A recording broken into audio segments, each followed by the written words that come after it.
The floor is yours, Jermaine. So, ladies and gentlemen, my apologies, Jermaine.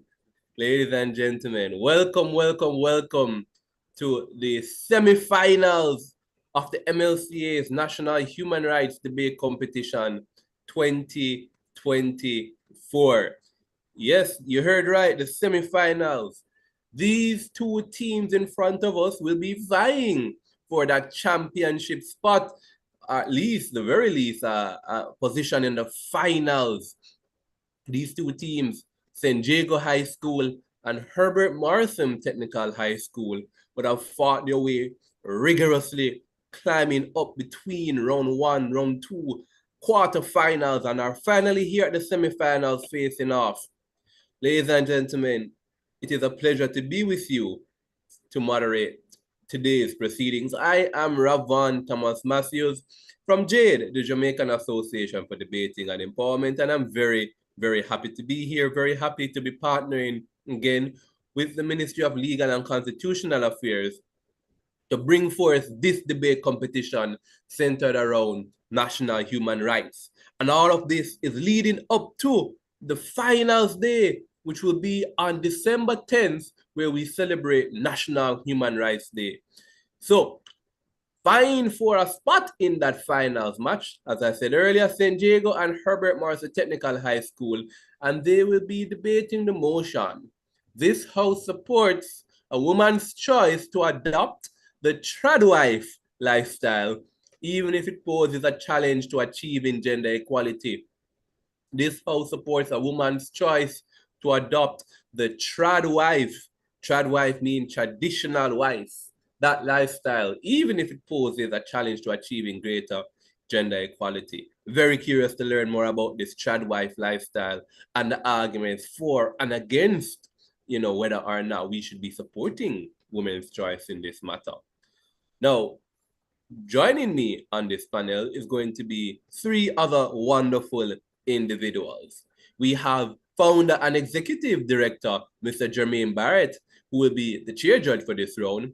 He'll be followed, supporting him will be Calicia Vassell and Joshua Atkins. And I'll turn over to Mr. Jermaine Barrett, our chair judge for this match. Thank you very much, Ravon, and thanks for building up the enthusiasm and establishing the context within which this debate takes place. Really, really amazing. So we're joined, of course, by two teams. I like to say Titanic teams. St. Diego High School out of St. Catherine, and all the way west in Montego Bay, Herbert Marshall Technical High School. You would have heard the motion, and I hope I know you are familiar with the time. But if you aren't, if you're just joining us for the first time, the match will be guided by the following rules. So in the first instance, the first speaker will speak for 7 minutes. The second speaker speaks for 6 minutes. Then we enter a period of cross-questioning where each team gets a chance to ask questions of the other team for 4 minutes each. So that's a total of 8 minutes cross-questioning or cross-examination. And then we conclude the debate with reply speeches, each for 5 minutes. Teams be reminded that points of information are allowed after the first minute, but before the last minute. And I'm going to ask Joshua if Joshua could keep the time. Joshua, can you? Okay, so Joshua is our ever-willing timekeeper, and so he will provide the time signals in the chat. All right, so teams, are you ready? St. Diego, Herbert Morrison? We're ready. You're ready. All right, well, we're ready as adjudicators, and so let's get the show on the road. We now call upon the first speaker from St. Diego High School to present their speech within 7 minutes. Here. Sir, are you hearing me clearly? Yes, we are. The motion for today is, this House supports a woman's choice to adopt the tradwife lifestyle, even if it poses a challenge to achieving gender equality. Let's first define the key terms. A tradwife, short for a traditional wife, refers to a woman who chooses to prioritize her family and home by adopting a full-time homemaking role, often leaving or foregoing a career, and embracing traditional gender roles within a heterosexual marriage and nuclear family. In this approach, the man is the breadwinner, goes to work, earns wages, supports the family financially. The woman is a homemaker who stays at home, manages and maintains it through cleaning, washing, cooking, looking after her children, and purchasing items for the house. The idea is a matter of function, and this context will be critical for understanding our position, especially the arguments of the second speaker, that the third wife lifestyle is a platform for an optimally functioning family and by extension society. The term gender equality refers to the equal rights, opportunities, and treatments of individuals regardless of gender, with the goal of achieving a fair and just society where everyone can thrive. Prior to gender equality campaigns, women were locked out of most professions, which would provide pathways for their rise in the social ladder. We affirm that true progress lies in a woman's ability to make her own choices without being bounded by stereotypes or societal expectations. With these definitions in mind, our position is that we should not discourage women who consciously decide to be homemakers rather than professionals in society, even though some think that is somewhat reversing gender equality progress. I will show you that the third wife lifestyle doesn't imply women are incapable or should be prohibited from pursuing careers, and that it is a traditional gender equality view that have been missed the true flawed in society back then. The opposition must prove that the third wife lifestyle is so damaging to gender equality that it warrants discouragement by society. We must note that the motion is not about promoting a specific lifestyle. It's about acknowledging that a woman can choose to be a third wife and still be a true product of gender equality. But if some tension exists between the two, the former should be preferred. Historically, society told women they couldn't be engineers, doctors, scientists, or leaders. Women were expected to refrain from pursuing a professional career because there was a belief that they were biologically rendered incapable of fulfilling these roles. Hence, the idea of a system locked out of women from professional fields and education, forcing women to remain at the bottom of the social ladder. Still, there were roles and functions that people back then were convinced to be naturally suited to the biological skill sets of a woman, such as all the things I explained were involved in being a homemaker. That's where we get the idea of a third wife. The woman's area of expertise was in the home. The fundamental flaw in that kind of society was not embracing of the differences in abilities of the gender, but only the idea of inability. They were convinced that women were biologically inferior to men in intellect, skill, and professionalism, to the point that they were not allowed to have professional ambitions. Gender equality changed the landscape, but the premise was false. What was false about gender equality is the idea that a woman's worth is proven if she does what traditionally men used to do. We're not arguing that women should go back to the restricted and to traditional roles of deprived of opportunities. We're simply arguing that women, even with an education, can choose to adopt the third wife lifestyle without undermining the progress made in gender equality.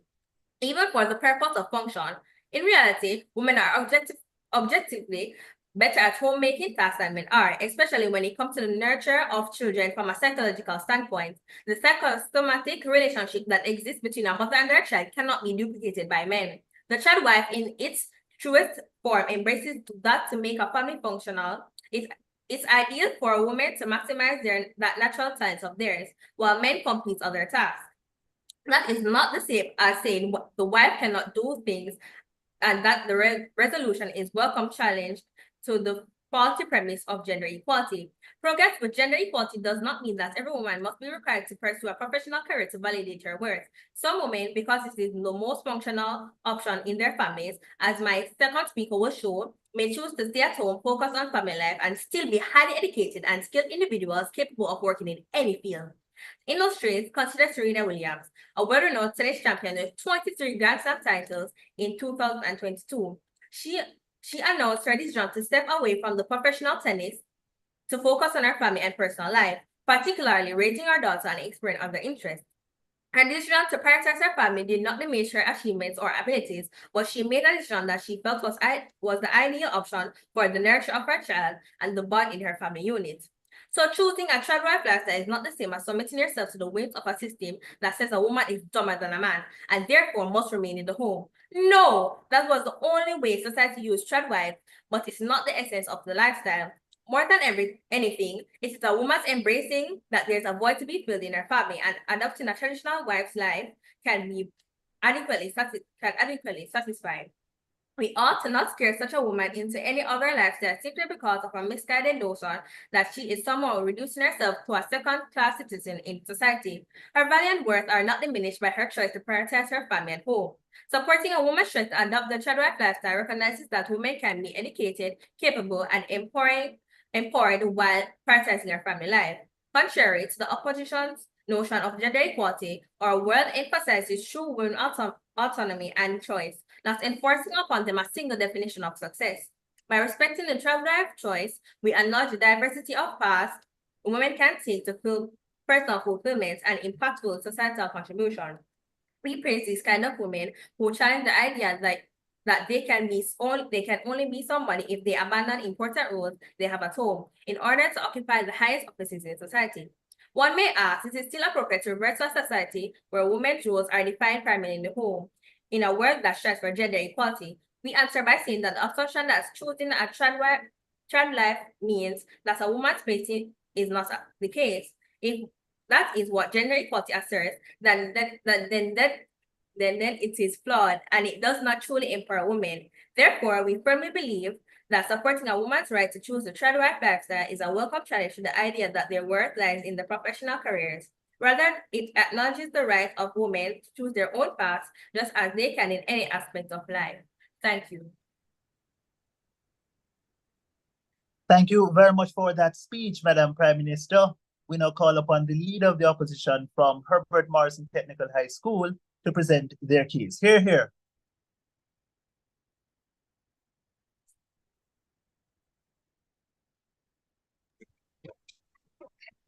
Honorable adjudicators, esteemed members of the House, and worthy opponents, good morning. Today, my team and I firmly oppose the motion. This House supports a woman's choice to adopt the child-wife lifestyle, even if it poses a challenge to achieving gender equality. Mr. Speaker, we are not opposed to choice. We are opposed to the irresponsible nature of the choice.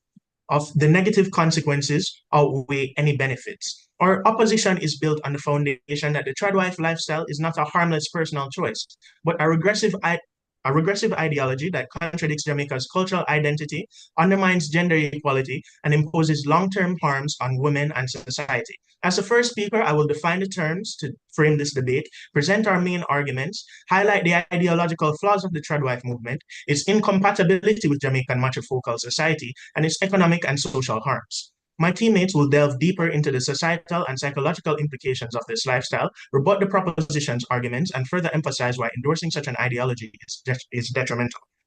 To clarify, let us define key terms. Tradwife lifestyle is a lifestyle rooted in strict traditional gender roles, romanticizing the domestic ideal of 1950s middle-class white America.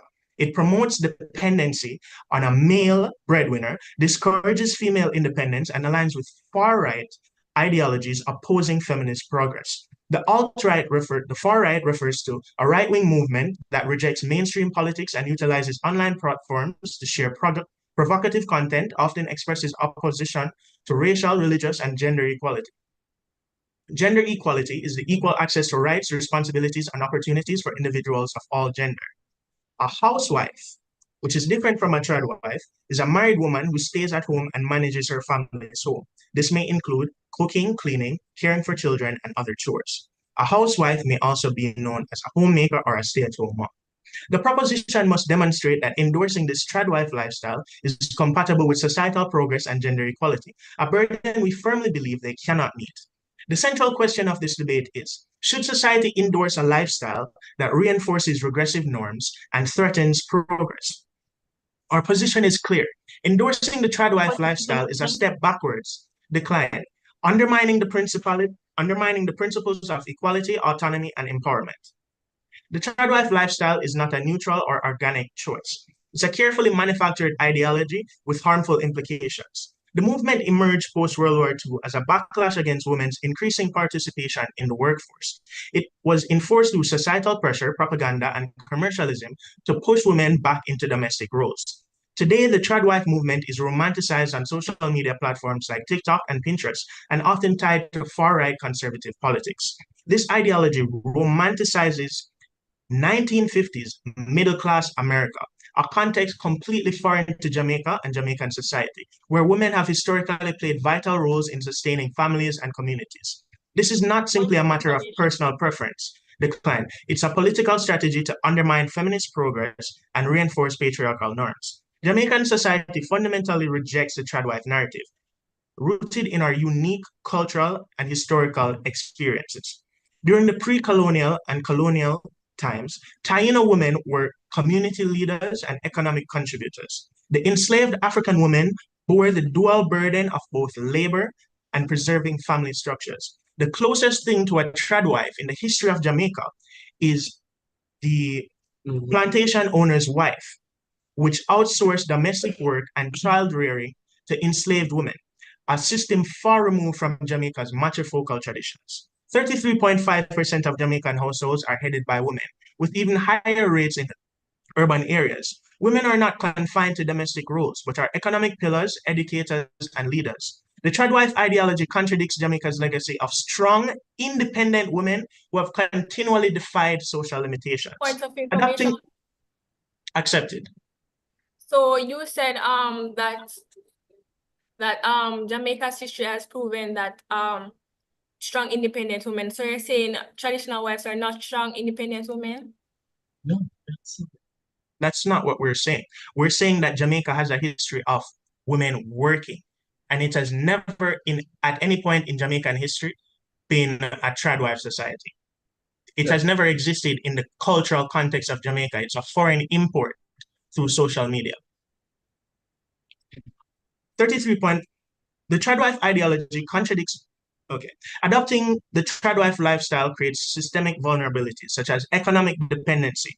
Women who exit the workforce risk long-term financial insecurity.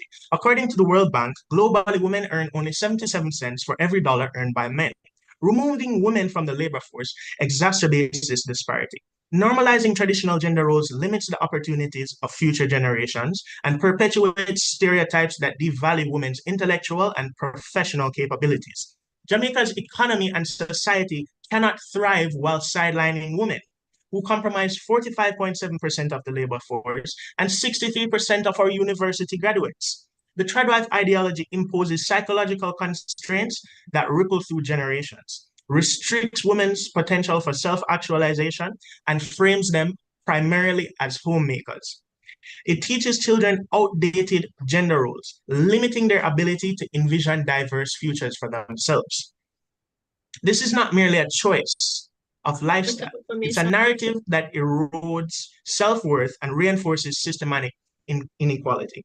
While the motion frames this lifestyle as a personal choice, such choices are always shaped by societal pressures and political agendas. The tradwife ideology weaponizes nostalgia to glorify a past that marginalizes and oppresses women. Points of information. Accepted. Oh, sorry, you're in protected time. Okay. The resurgence of this ideology is driven by influencers who romanticize the privilege while ignoring the reality of women's lives at that time. The tradwife philosophy is a failed philosophy. It was tried and tested, and it failed. It is similar to a model such as the flat earth beliefs. The tradwife model had a period of time in which it was practiced, but it failed to accommodate the pressures of society and is now being puppeted as a corpse to prop up far-right ideologies and anti-feminist beliefs. The tradwife lifestyle has no roots in Jamaica's history or culture, and it is incompatible with our societal realities. The harms of the lifestyle extend time. The opposition rests our case. Thank you very much, opposition leader there from Herbert Marcy Technical High School. We go back to St. Jago High School to hear now from the Deputy Prime Minister. Here.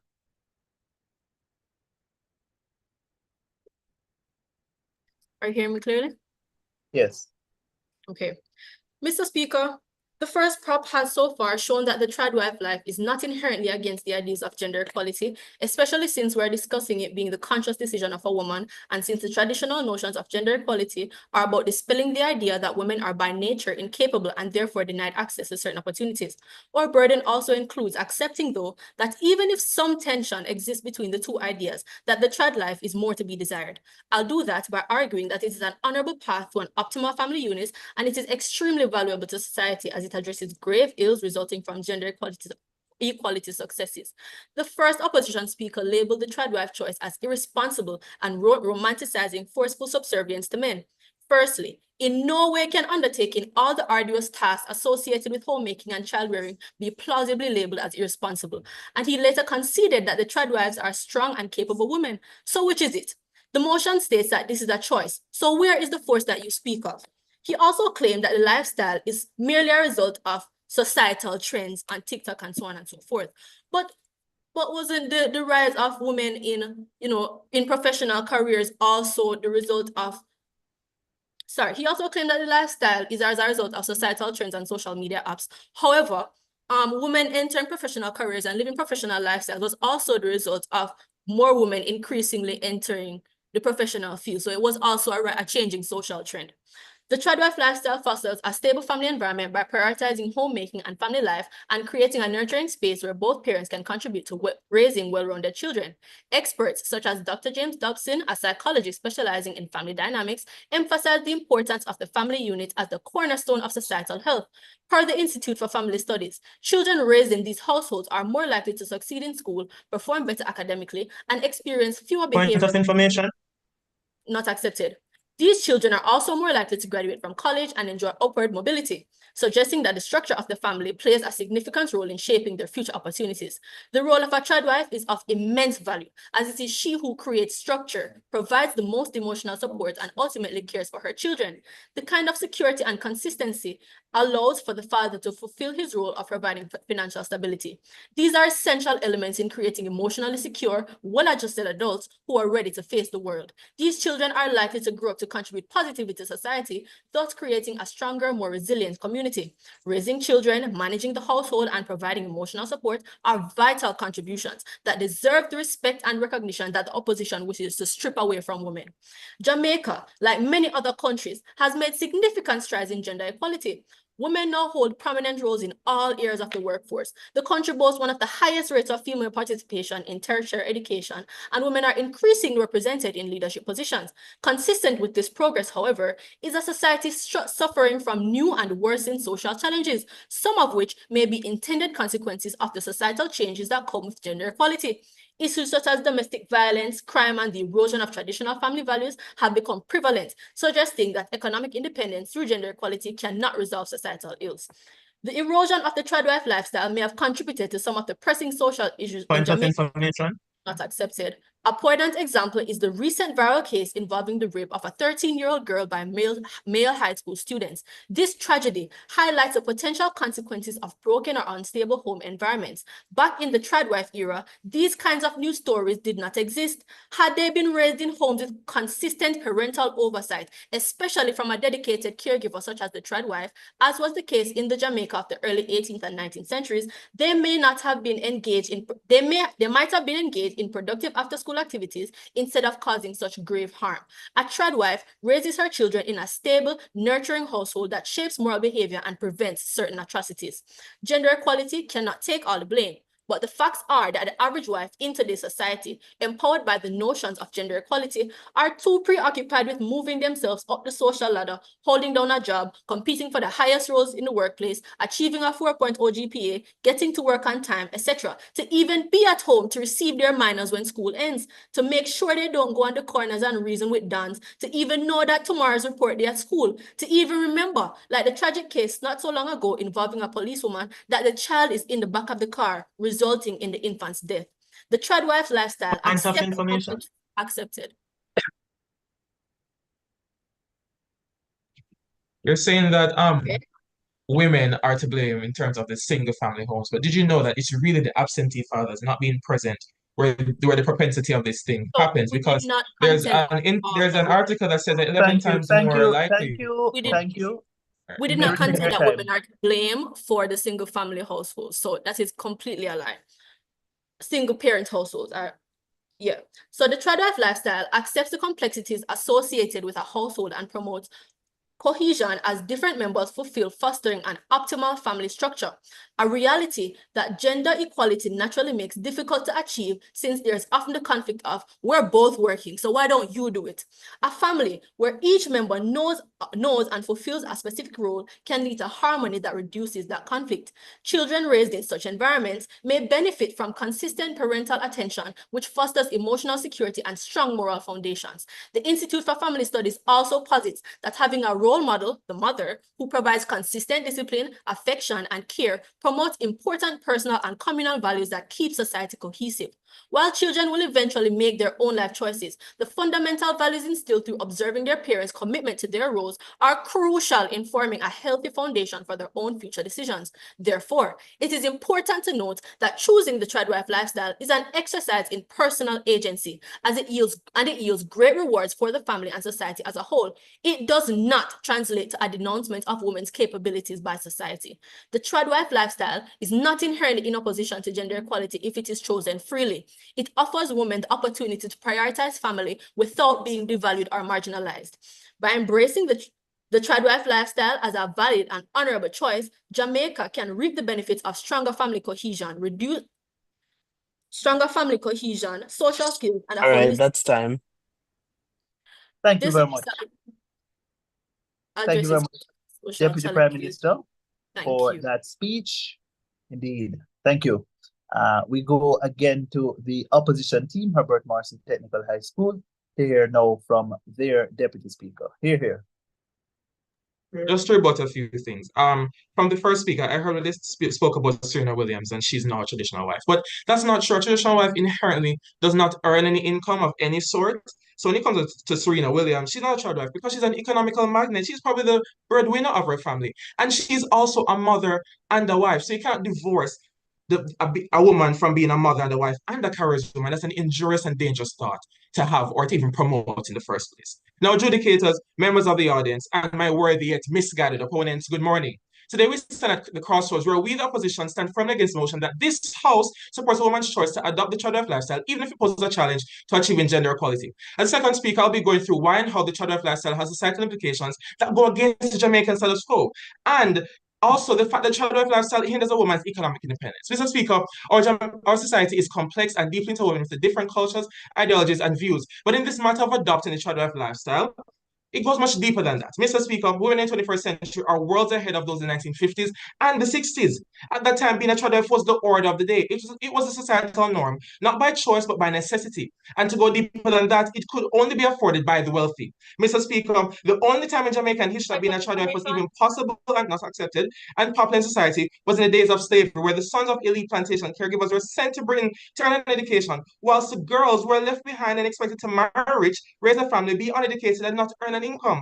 Mr. Speaker, if this is what side position would like to promote as a societal norm, we want nothing to do with it. Now, Mr. Speaker, in all fairness, we must acknowledge one's right to self-autonomy. We're not opposing choice, we're opposing the irresponsible nature of the choice due to its deleterious consequences. But let's say this child-wife lifestyle were to grow in popularity and thousands of women chose to adopt this norm.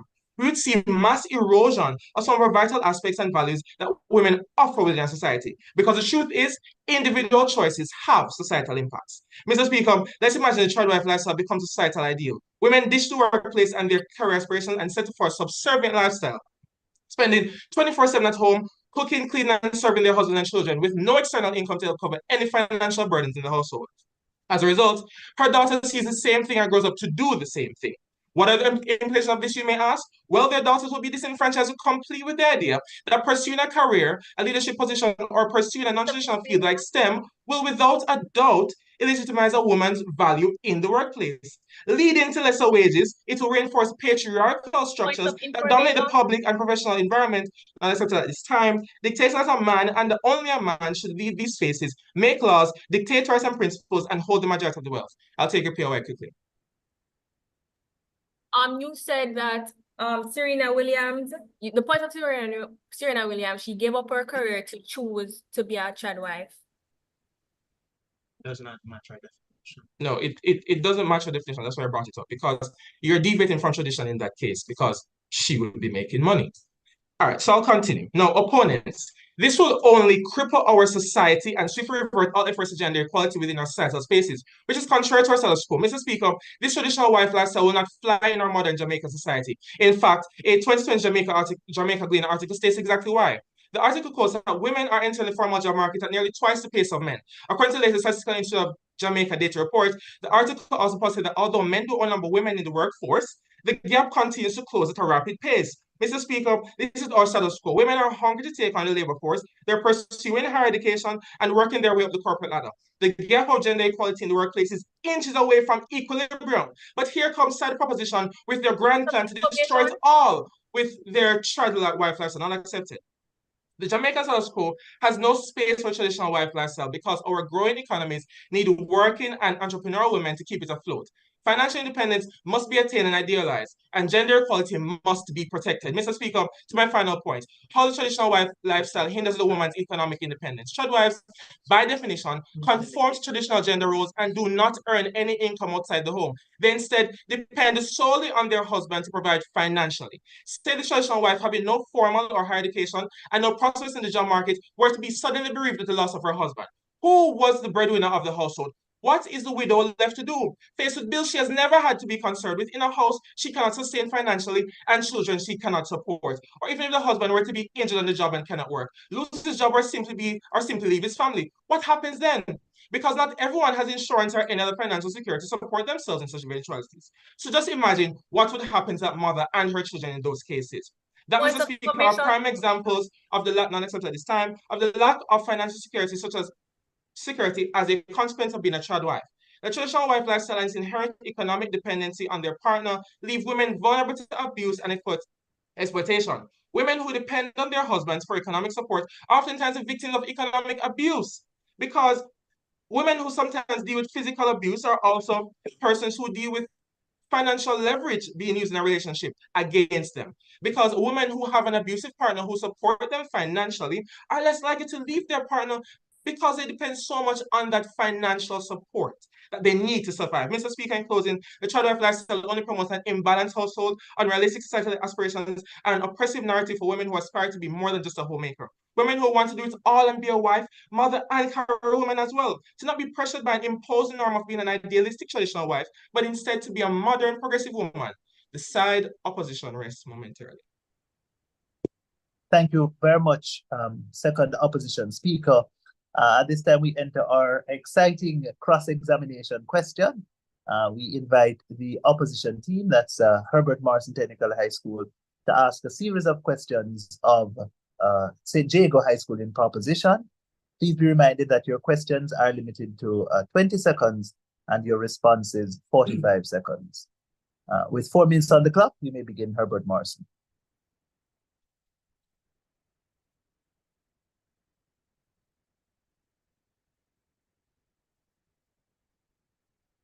Herbert Marson Technical High School. Sorry, could you repeat? Oh, we're okay. Yes. Give us one.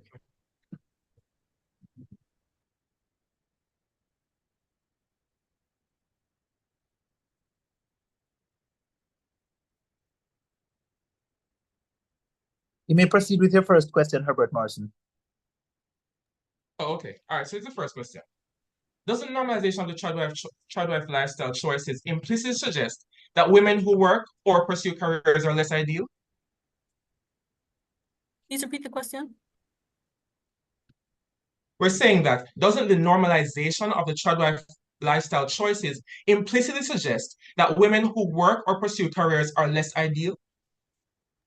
No, because once again, this is a personal choice made by the woman. So it is because she has certain goals and certain desires that she wants to pursue, and it does not hinder or stop women who have other desires from pursuing their own, like a professional career.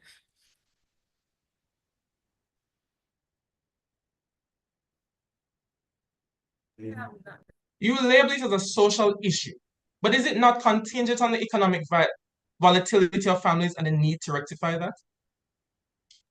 We didn't hear the first part of the question. Please repeat. It says you label it as a social issue, but is it not contingent on the economic viability of families and the need to rectify that?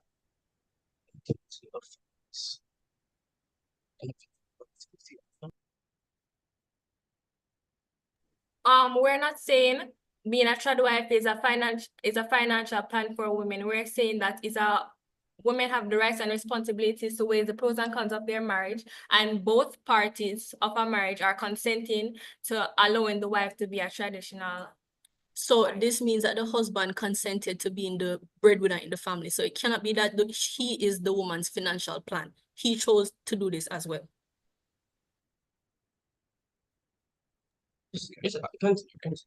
All right. Still a question. How does the financial dependence on a partner align with the broader goals of women empowerment and independence? Women empowerment has to do with women being able to choose, having the ability to choose whichever lifestyle that they prefer, whether it be a professional career or a homemaking life. And so a woman choosing to be a homemaker does not necessarily set back the strides made by gender equality. As a matter of fact, it upholds them, because true gender equality says that women should be supported in all of their choices, professional or homemaking.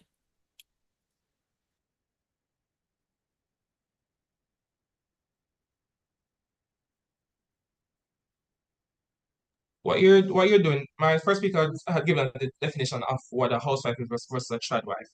You're really defending more of a housewife standpoint, because what a trad wife does is essentially a woman that really depends on her husband financially. But you're not answering our question, because we're asking, how is that going to help the empowerment? May I have a question, please? Okay. I didn't catch that. Just asking for a question. Don't rebut, just ask a question. Yeah, just ask first. All right. Can you clarify how the widespread promotion of a trad wife ideals does not lead to societal expectations that harm women? We're not saying we're not saying that. In the second speaker speech, she was giving an example of a woman, a police lady, that is an independent woman, and she works and she takes care of her child. And because she dropped her first child after school, and when she went to work, she left her baby in the car. So we're saying by accident, and we're saying that the mental burden of being both, having the roles of both a traditional wife and being in the workforce, is not suitable for all women. One of our questions is, if And men that are is time. Sorry. Thank you very much, Herbert Morrison and St. Jago, for this first half of our cross-examination section. We continue with the second half. This time we'll hear the questions posed by St. Jago High School, posed to Herbert Morrison Technical High School. St. Jago, with 4 minutes on the clock, you may begin. You contend that the trad wife was a necessity back then, and that later on the new gender equality era became the new necessity. How are the circumstances any different than if a woman thinks or your ideas are not necessary for her family unit? Okay, so the trad wife ideology is an ideology that was tested and tried, and it failed. It died out. It went out of style. Why is that?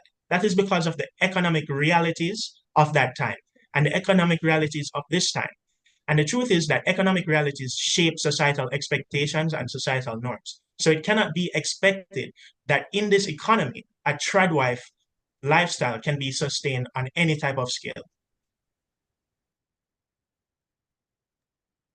How does the opposition reconcile its idea that the trad wife lifestyle can only be forced upon women with the clear framing of the motion that the woman is the one who chooses the lifestyle?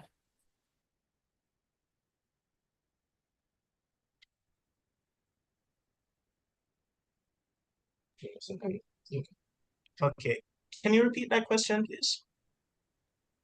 How do you reconcile your idea that the trad wife lifestyle can only be forced upon women with the clear framing of the motion that the woman is the one who chooses the lifestyle? We don't contend that the trad wife lifestyle is forced upon women. We contend that the trad wife lifestyle is not viable in this day and age. We contend that the trad wife lifestyle is not a lifestyle that was ever at any point a Jamaican lifestyle. We contend that it is an imported lifestyle imported from overseas by American influences.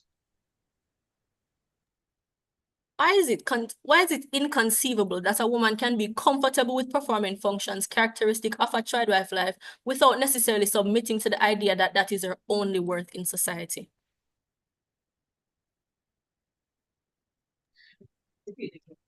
Can you repeat the last part?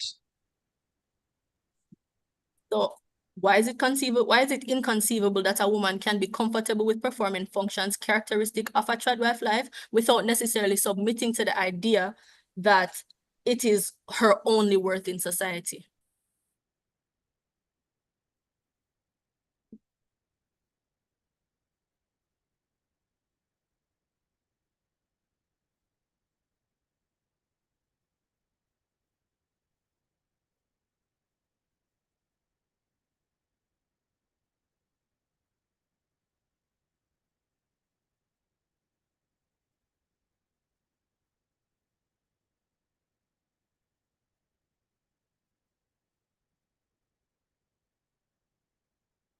Herbert Marson, are you able to respond?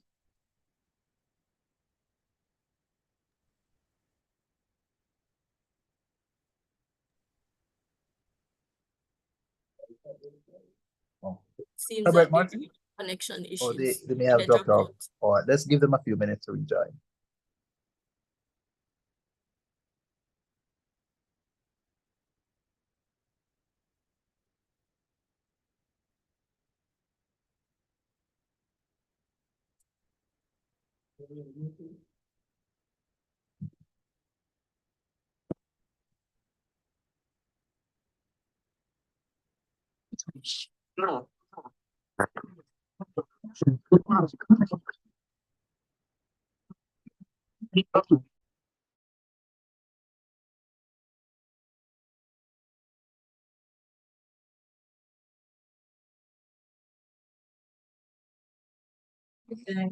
We're have close to our returned. last connection a while So ago. sorry.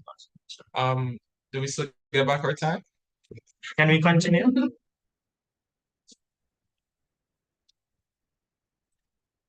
Are you? Great. Hello? Mr. Bart, you're muted. Are you ready? Yeah, man.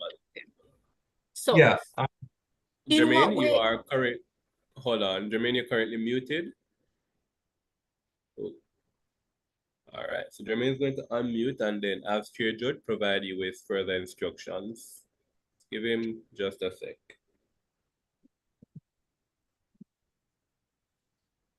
To help you out here, Jermaine. All right, we're just having a challenge today of finding the mute button. Are you hearing me? Yes, Loud yes, and sir. clear. All right, very well. All right, so Herbert Marson, you're back. Yes. All right, let me just get a check as to how much time you have left. Joshua? Okay, so Herbert Marson, well, there's 1 minute in this section of cross-questioning. I think St. Jago had a question to you, Herbert Marson. Not sure if you heard it. If you haven't, Herbert, St. Jago can go ahead and restate the question. Yes, please restate. So why is it inconceivable that a woman can be comfortable with performing functions characteristic of a tradwife life without necessarily submitting to the idea that that is her only worth in society? Because that is a housewife definition. The tradwife, as we have defined previously, is subservient to the husband and does not have any streams of income of her own. The housewife is a married woman who decides to stay at home and take care of her children and the housework. The tradwife is an ideology rooted in romanticization of 1950s middle-class white America. So there's a difference between these two lifestyles. In what way is a tradwife life in history an experiment, as you characterize, and the debate not about whether or not one approach is fundamentally only role of an individual? Is that question saying that the tradwife is the only role of a woman? Let me ask again. Restate? In what way is a tradwife life in history an experiment, as you characterize, and the debate not about whether or not one approach is the fundamentally only role of an individual? not quite grasping that, but I'll try to answer anyway. So historically, when I speak of the tradwife lifestyle, I mentioned in my speech as first speaker that the tradwife lifestyle is a lifestyle that was tried and tested and it failed. It failed to survive the societal realities, the societal pressures, the economic pressures of that time, and that led to women entering into the workforce. And so, as a failed ideology that was tried and tested and failed in the past, what is happening now is that this ideology is being resurrected and puppeted as a corpse to push far right, anti feminist beliefs. That is our point. All right, thank you so very much. Quite an exciting exchange of questions and answers there. We're now going to pause for 1 minute to allow you to refresh yourselves. And of course, at the end of the 1 minute, we'll resume with the reply speeches, first from team Herbert Marson Technical High School, and then we conclude with that speech from St. Diego High School. Your 1 minute begins now.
Yes, all right. With that, we are now ready to resume, and we now call upon the reply speaker from Herbert Marson Technical High School to deliver the last salvo on behalf of their team. Here. Okay, here. Am I audible? Yes, you are. Okay, thank you. So, to get into my speech, the proposition has presented a romanticized view of the tradwife lifestyle, where the paint basically has a harmless choice. However, we contend that this ideology is deeply rooted in harmful gender stereotypes and has far-reaching negative consequences for women and society, as my prior speeches have mentioned, right? They argue for individual autonomy. Now, we agree that women should have the freedom to make their own choices, right? But true autonomy is not merely the freedom to choose, but the freedom to choose equally. The tradwife lifestyle, by its very nature, restricts women's choices, trying to tie them to outdated gender roles. Now, how do they do this, right? The whole tradwife lifestyle is contingent on the fact that women, the tradwife lifestyle is contingent that women believe that other women should stay in the house. Every single woman should stay in the house. What you are defining inside proposition is a housewife, always has been. You have been twisting the basic definition of the tradwife to suit your arguments, and it is not contingent upon the tradwife. Moving on, right?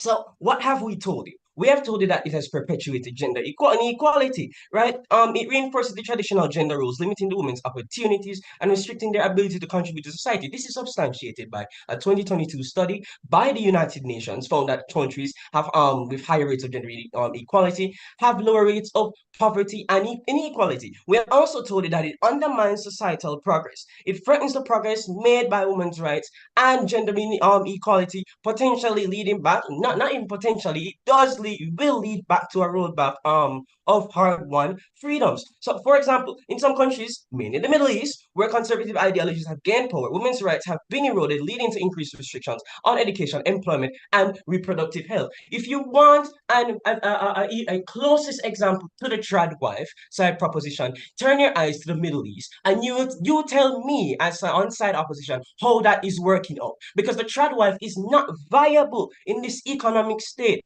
The economy dictates social norms. You have not contended with that, and that is what we are telling you. Economy dictates the social norms. A trad wife, right? It does not and will not be viable in this day and age, and our speakers have told you that it will not be viable. So we have told you also that the trad wife lifestyle, we've told you, like, undermines the societal progress of women.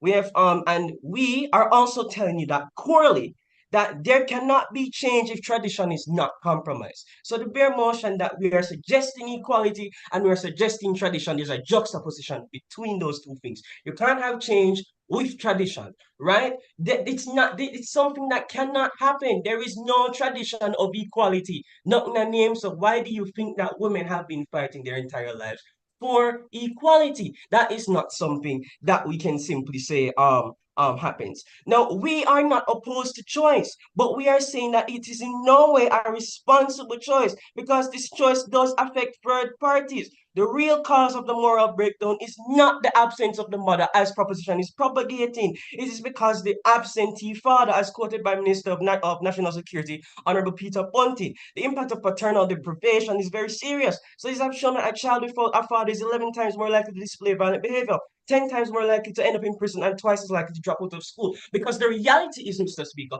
all of these quote unquote violent things that proposition is naming out to us because women are trad wives, even single mothers or even those within trad wife societies, even when the father there is no father, right? So these things happen. The rape that they suggested because there was no mother, even when there's a father, those things still happen. So we're not convinced as opposition that that is a viable contentment on the side of proposition.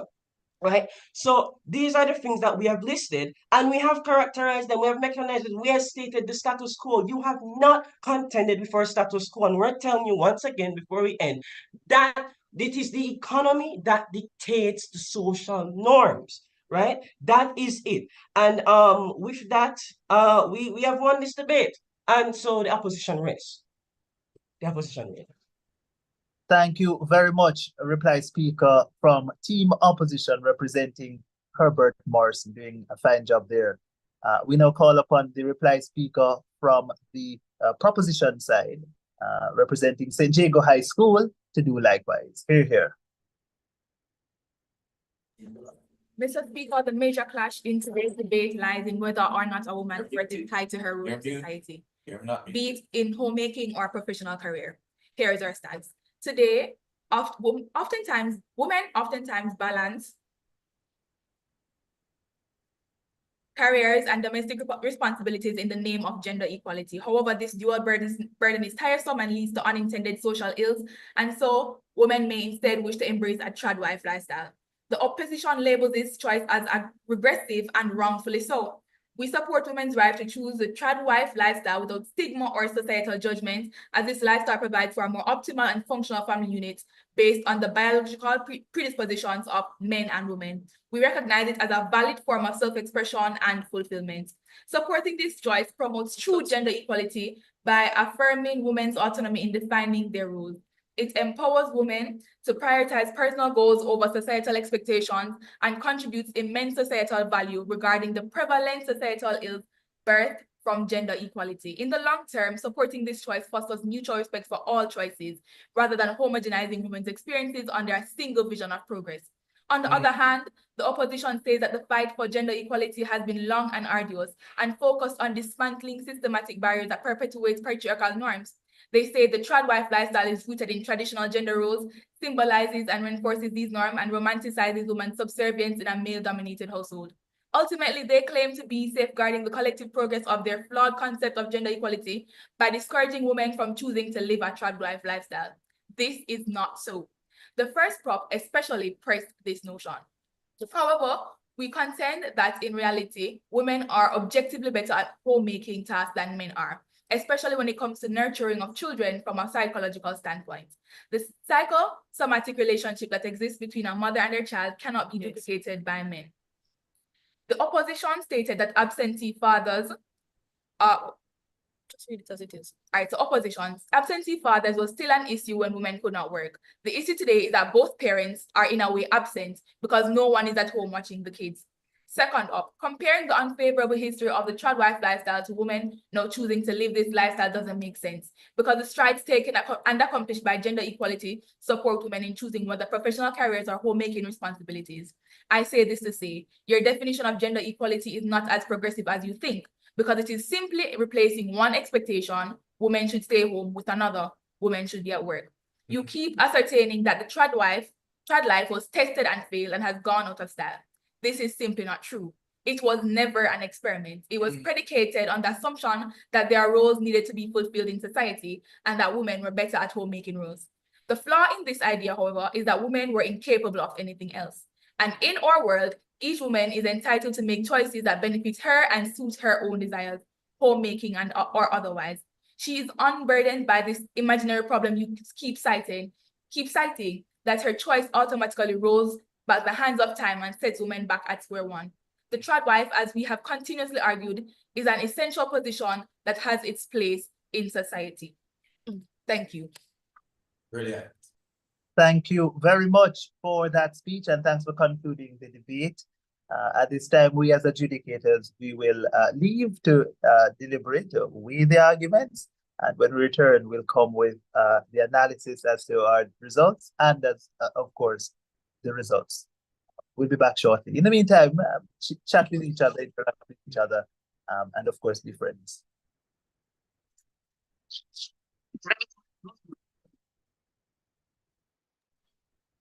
And before I join the adjudicators in that other room, I have an interesting question.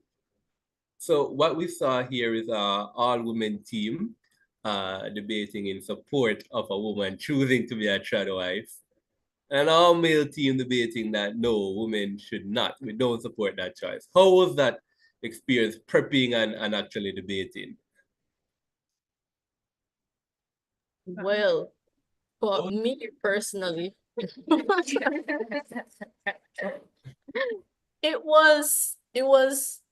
there were some challenges, but ultimately this is my natural stance, and so it was easy for me to really present these arguments because it is my natural stance as a woman. Okay, I got you. And Herbert, how was it?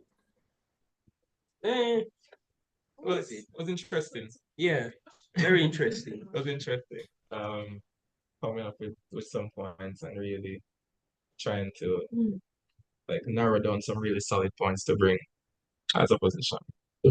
Definitely an experience. Yeah, as an all-male team Yeah. fighting for women's rights. All right. Well, I leave the floor open to you. You can continue the discussions while I join the other judges. I'll see you in a bit.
All right, ladies and gentlemen, we are back with the results and the analysis as to what informs the decision. Before I get into that, though, just want to commend both teams for doing a very good job. I personally was very, very impressed, and the panel thought it was a good debate, nevertheless, befitting, of course, a semi-final match. All right, so with scores that reflect that, 276 to the winning team, 273 to the second place team. So a fairly close contest as well. Let's talk about the things that we deliberated on and the ideas that mattered to us as a panel. We felt that the framing of the debate by St. Jago High School was particularly advantageous for them. So they tell us that the tradwife movement that they are supporting here is not really hinged. They don't have a burden to defend the kind of antecedents that would have brought it into what it is today, and sort of the historicity of it, which is that we got the historical analysis, of course, from Herbert Marson, when they tell us that it's within a context where women were disempowered, where women were typecast into certain gender roles, and those gender roles were informed by patriarchal normative values. They say that that is not the case here, St. Jago tells us, because the woman is making a rational choice. She is exercising agency, and it is from that vantage point that they're propelling this debate. And that narrative came consistently within the debate. Seemingly, Herbert Marson concedes that, yes, there is agency at play here, but they contended that the agency is bad because of bad consequences. We'll deal with that a little later. We also get the idea that the agency and the choice is exercised with respect to the appreciation of the enormous value that comes from the woman, choosing to be a traditional wife, engaging in the tradwife movement. And what does that look like? They say to us, St. Jago tells us that we're going to be getting the benefit of good rearing of children, that women are uniquely designed to be nurturers and caregivers, and the societal harm that we're experiencing now, children being deviant, children breaking the laws, children not being parented into wholesome individuals for a benefit to the society. Those are huge concerns that are reduced were the woman to assume the role of a traditional woman, a traditional mother, a traditional wife. Within that context, though, we felt that at that point in time, there was a fair amount of characterization by St. Jago as it relates to the particularly important role that sort of tried to make it an important role, not just a lesser role with respect to the economic provisions that the man would be exhibiting within such a familial relationship. And we felt that that was particularly good.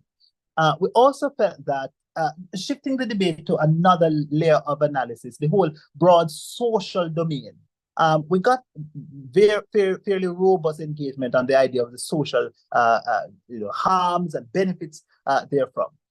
So we get from St. Jago, of course, the deterioration of society and the harm that exists, and the attributing of those harms to women performing dual matrifocal roles, having to be the breadwinner and the parent and the caregiver within family. They say that women are being burnt out. That seems to suggest that actually engages frontally with the suggestion, at least I call it that, from Herbert Marson Technical High School, which says, well, in the Jamaican context, it is this kind of family, this kind of role that ought to be provided because it is culturally relevant and it is specific to our context. What we didn't get from Herbert Marson enough of is why this is necessarily the case. So even if it is that we're supposed to bite that, yes, in Jamaican context, we're talking about matrifocality, and that is the kind of sort of familial structure that is most pervasive within Jamaica. We don't yet understand why is it that we can't shift from this, or where we ought not to shift from this. What we get is analysis as to why we ought not to shift to the tradwife movement, and we also were concerned at times that some of the harms that were pointed to by Herbert Marson were harms that were located in, for example, the 1950s, talking to us about the motivation for the traditional wife movement existing then, or what seemed to us as adjudicators, really the housewife scenario existing then, now being sort of repurposed as being the traditional wife or trad wife movement, right? So we wanted to hear a bit more analysis as one, what are the fundamental harms that would exist in the Jamaican society beyond simply pointing to us that, hey, it is not culturally appropriate for us to adopt this particular family structure or this particular role for women. The final point I'll speak about is the economic point. And we got a bit, before I get to the economic point, another point on the social dimension of things. We got a point of information from Herbert Morrison, which we thought was insightful. The idea of, well, the social deterioration is not attributable predominantly to the absence of women in homes performing the role of trad wives. It's primarily because of the absence of fathers. We get that in a point of information, and then we get a bit better analysis in the reply speaker's presentation. A bit of concern there for us. We felt that an idea of such significance in the debate needed to have been better analyzed farther up the debate, because in as much as it was analyzed by the third speaker, we weren't able to give it a tremendous amount of credit. Again, it came so late, it could not have been engaged with as an alternative explanation to the social deterioration that is manifesting within the society. So again, just to raise a point of caution to Herbert Morrison there, the placement of your arguments, very important. Okay, shifting now to the economic argument, we felt that it was very important. St. Jago tells us that, well, necessarily, if it is that a woman is choosing to adopt the traditional wife arrangement, then it implies that the man in that family is choosing to be the predominant, the primary breadwinner. He's taking on the economic agency for the family. We felt that that was a reasonable assumption. We felt that there is some consent on either side, and so we agree with St. Jago on that particular point. We felt, though, that the analysis from the second opposition speaker specifically was particularly useful in pointing to the fact that even within that construct, of consent by both adult parties within the family, the mother and the father, there is going to be economic disadvantage brought to bear upon the woman, in as much as economics matters so significantly. And so on the point of the economic disadvantage that would be faced by the woman, we feel like it was probably that particular clash weighs in favor of Herbert Morrison. That said, broadly speaking, the social issues, the social ramifications, the social harm, the analysis from either side in defending which particular absence leads to greater levels of social harms, the absence of the mother or the strain brought upon the mother by her performing dual roles as nurturer and also provider economically.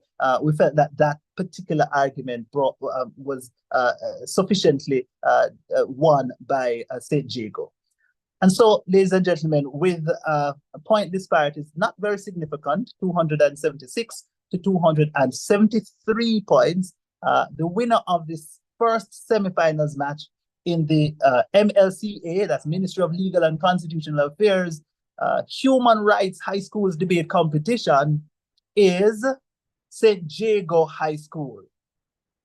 Congratulations, St. Jago High School, on securing the win. And very well tried, Herbert Morrison Technical High School. The best debater in this match comes to us also from the winning team, that speaker, the second speaker from, of course, St. Jago High School. Thank you. Thank you so much, adjudicators, and well played, Herbert Morrison. Yeah, congratulations, St. Jago, well played. Yes, and congratulations to both teams. I must say this was a motion I was very personally interested in, and I'm glad to see that the teams dealt with and treated with the motion in such a high level of analysis. Wonderful. You guys definitely made my day. Congratulations, Team St. Diego High School. Well fought, Team Herbert Morrison Technical High School. This means, ladies and gentlemen, that our very first finalist and the first team that will be contending for the championship title is the team St. Diego High School. That means as well that Team Herbert Morris, your journey does not end here. You have another fight coming up, and that is to ink out a third place finish if you can. Now, two teams who will be going up against either our finalists or third place playoffs are with us right now. We have the team Titchfield High School and the team Wilmer's Boys School. I see them. Can I have a verbal confirmation, cameras on, that both teams are here, that you're ready, and we can get this show on the way?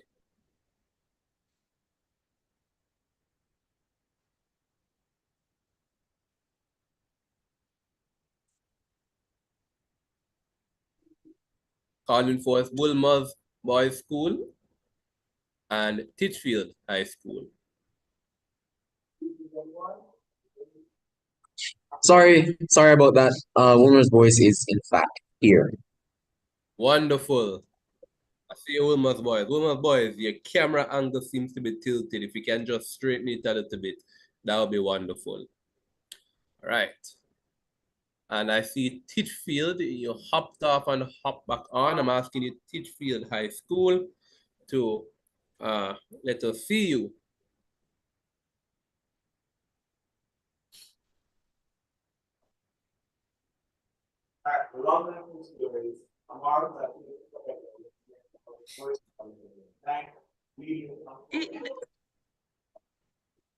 Good morning. Hi, Titchfield, morning. I hear you. We're having some technical issues at the moment. We're asking for a bit more time. Oh, okay. All right. Well, you're scheduled to play at 11 a.m. This is just a pre-match check-in. Hopefully everything will be good to go. Okay, thank you. Mr. Barrett, your panel for this round, myself, Sonique, and myself and Sonique, and I see Joshua is still on the call, and so Joshua Atkins. And you, Jermaine Barrett, I'll concede the position of chair judge to you, since you so ably took us out in the first semifinal match. You're very kind, Ravon. Oh, thank you, Jermaine. Shifting the heavy responsibility on my frail shoulders. Oh. No, Mr. Founder and Executive Director of the organization, I'm sure that your shoulders can manage this. But I'm sure it's going to be an awesome match. We will see. I'm comforted by the fact that you're there to be an able assistant. No problem. You and Sonique and Joshua, yes. No problem at all. And, just to aid you out, so the proposition team, Wilmer's Boys School, the opposition team, Titchfield High School, and the motion. This house, as a Jamaican man, would choose to be a stay-at-home dad. This house, as a Jamaican man, would choose to be a stay-at-home dad. Come on, everybody! It looks like everybody has stay home now. Indeed, the women and the men are staying home. Staying home and staying home, eh? Yes, the motion before this house. So much for the economy and the workforce. Labor market, eh? It's Karl Marx doing. He I manifested this. I tell you. The tradwives are staying home, and the stay-at-home dads are staying home. We're all staying home. Such a pity we can't call it tradmen because men were never predominantly in the homes to begin with. Yeah, you wouldn't be tradmen. You wouldn't be Trad tradmen. husband. A really important motion idea here as well. I really, so as you see, Jermaine panel viewing audience, that there's a theme for the semi-final rounds. Yes, the first round, a woman's choice to be a trad wife. And in the second match, this match, a Jamaican man chooses to be a stay-at-home dad. Kind of questioning what we hold to be, you know, true in terms of traditional gender norms. Standard gender roles, yes. Yes, standard gender roles, and kind of, you know, are doing some sort of assessment and analysis of these particular things. You know, just coming out of that beautiful trad wife debate, Team San Diego High School winning that particular match, proving in the estimation of the judges that this house should indeed support a woman's choice to adopt the trad wife lifestyle, to stay at home and take care of the family and bake bread and those wonderful things that are inimical of the trad wife movement. No, in a not dissimilar vein, Wilma's Boys Titchfield High School, where same idea, flipping the stakeholders in this particular motion. Instead, now we're questioning whether a Jamaican man, a key word right there, a Jamaican man, yes, if they should choose to be a stay-at-home dad. So really, you know, following on theme here, switching the stakeholders, we're expecting to get new and novel ideas and assessments and ideas coming out of this motion. All right. So Team Titchfield High School, are you ready with us?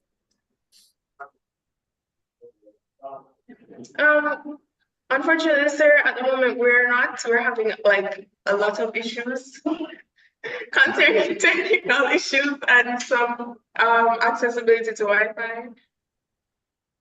Oh, that's most unfortunate. All right. So Wilmot's Boys, we're asking for just a few more minutes, a few more moments to allow Titchfield High School to get ready. Titchfield, I hope that you can have this issue resolved very, very quickly.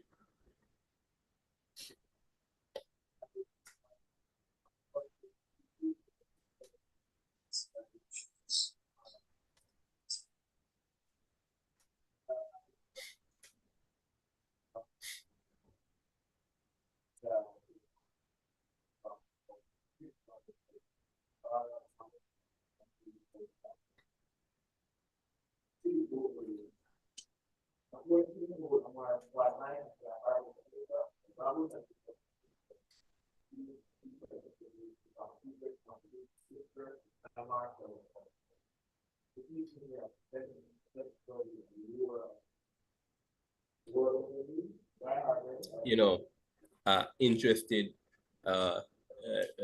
factor earlier on in the match between San Diego and Herbert Morris, so we had an all-female team in San Diego High School defending the trad wife movement, and an all-male in Herbert Morrison saying, no, you know, we're not supporting a woman's choice to just be traditional wives, you know.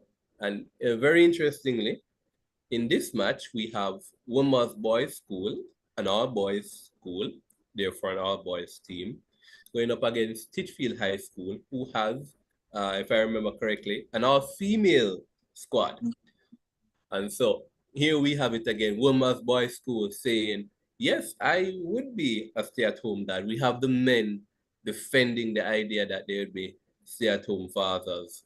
And we have a team of women saying, no, don't be a stay-at-home dad, go out and work. So,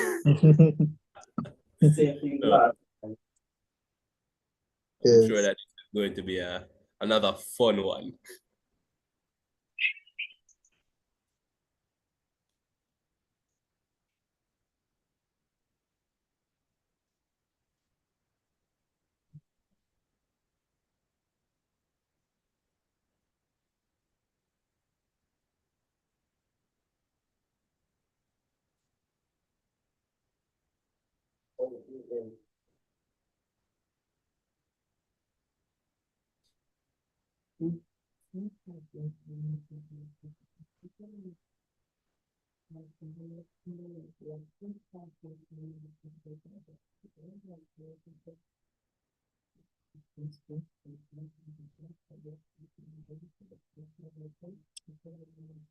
I'm going to hop up a little bit, Ravon, to make two calls, and then I'll be back. Very well, Jermaine.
All right, so I just got word from Team Titchfield that they have some internet problems. They're relocating and that they should be joining us soon.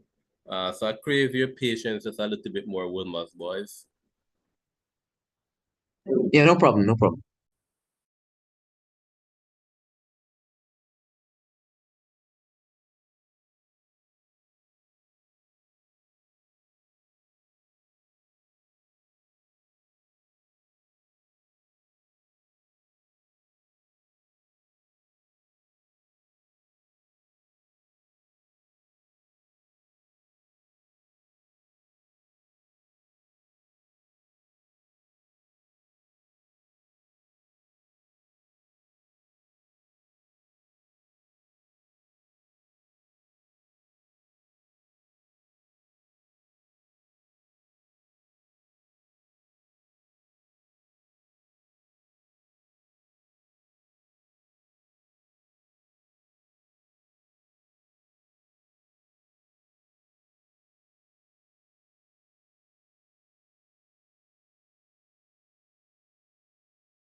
All right, Titchfield, I see that you're on the call. Can you confirm to us if you can hear me?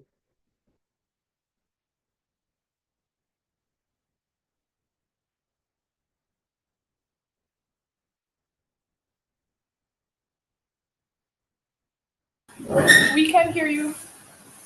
That's good. Is your connection better? No?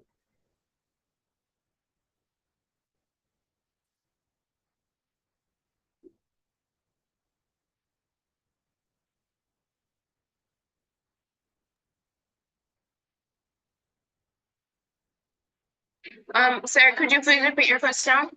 Yeah, man. I was saying, if your connection is better, and if so, can you turn on your camera?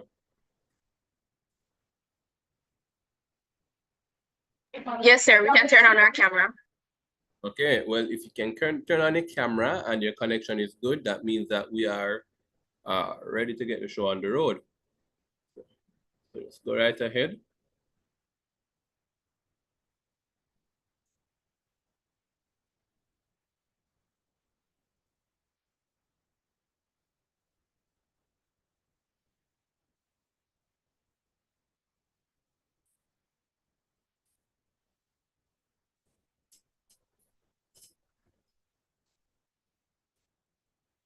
All right.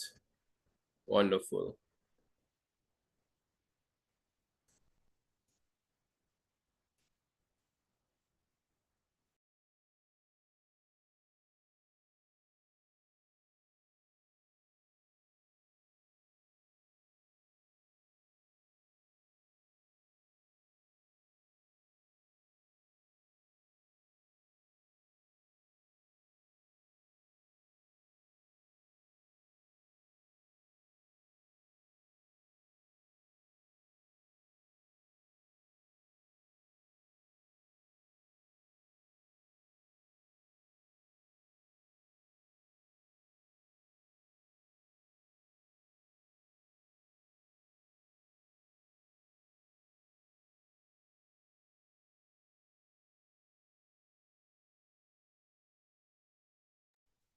All right, ladies and gentlemen, we have both teams here. We have all of our adjudicators here, which means that we are ready to get this debate going.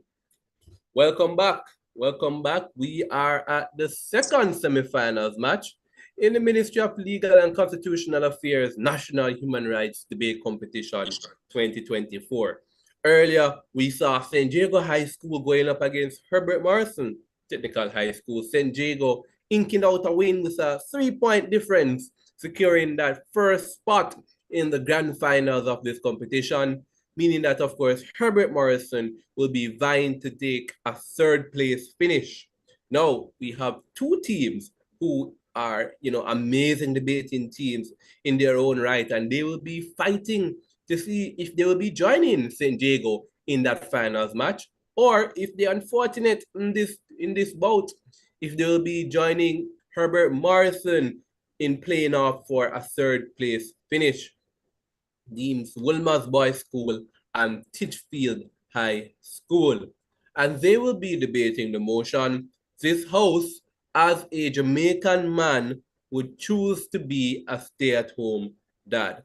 Carrying us out in this match will be our chair judge, founder, and executive director of the Jamaican Association for Debating and Empowerment, Jade, Mr.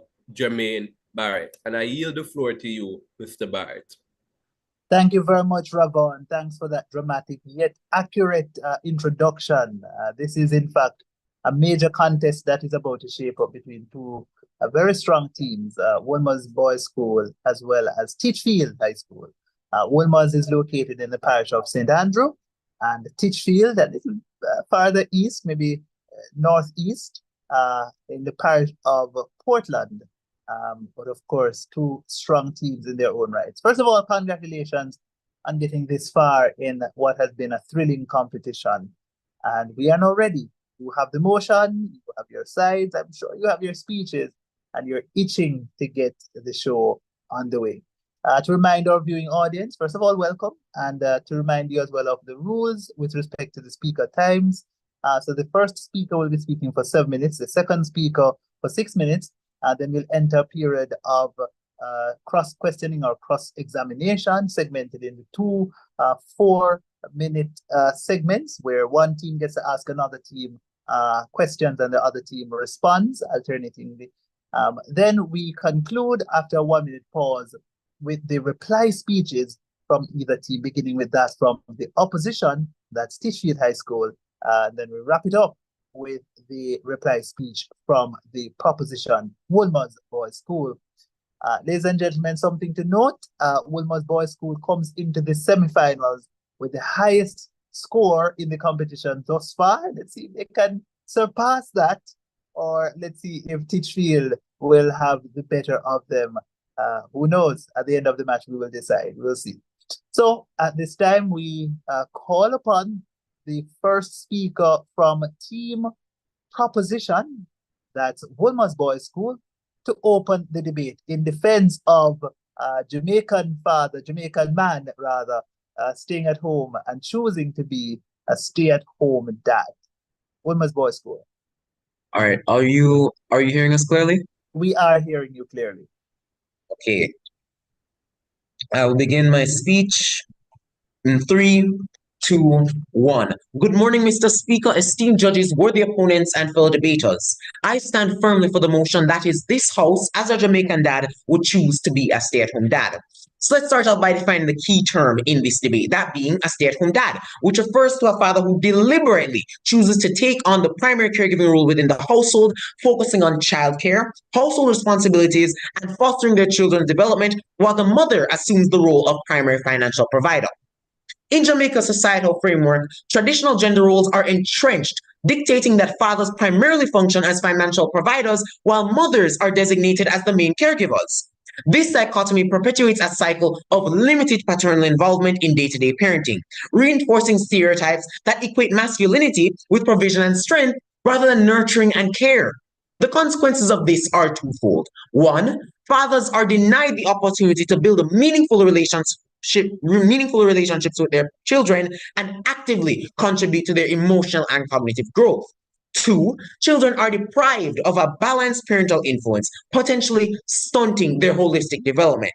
Without questioning and dismantling these outdated norms, we are complicit in maintaining a system that hinders both family well-being and societal progress.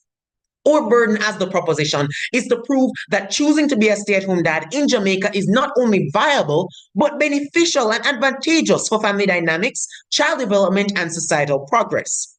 We must demonstrate that this choice can lead to positive outcomes that outweigh traditional arrangements while acknowledging and addressing cultural stigmas and economic considerations.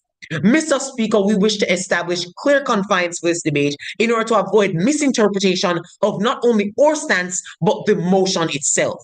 We're not suggesting that in situations of severe economic turmoil, one parent, typically the mother, is forced to work, while the father stays at home out of sheer necessity.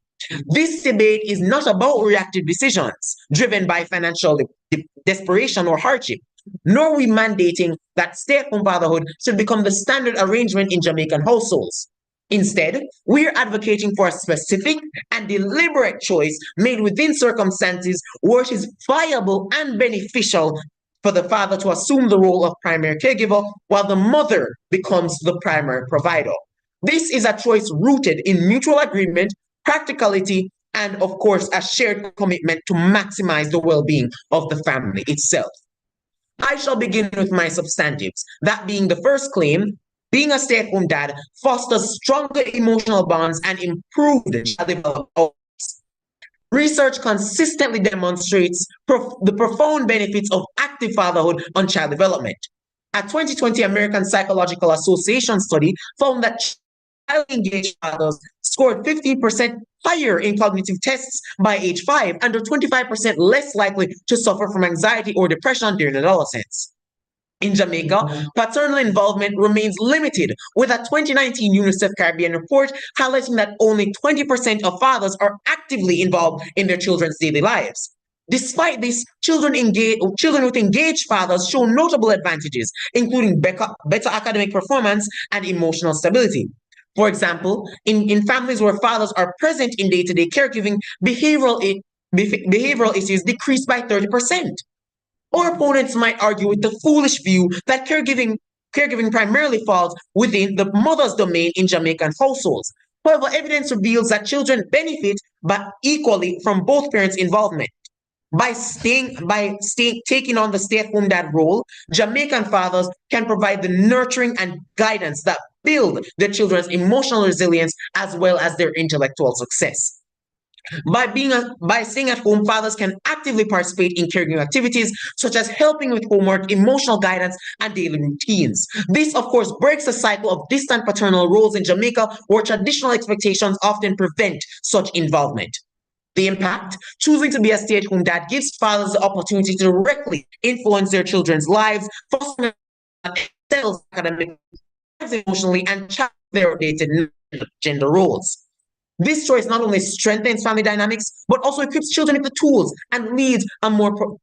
to lead a more progressive society. Mr. Speaker, I'll move into my second substantive, which falls under the claim that fathers are able to take a more progressive stance against negative societal standards and stereotypes. When fathers embrace caregiving, they redefine societal expectations of masculinity and challenge the notion that nurturing is exclusively a woman's responsibility.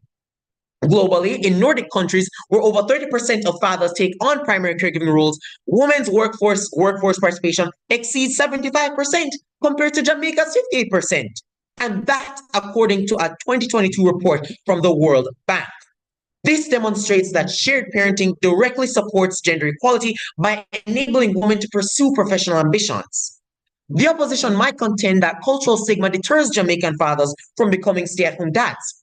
However, societal attitudes are changing. As we can see, a 2021 University of the West Indies study found that 68% of Jamaicans under 35 support shared parental responsibilities, showing a generational shift in caregiving roles. The impact: by choosing to stay at home, Jamaican fathers inspire future generations to view caregiving as a shared human responsibility.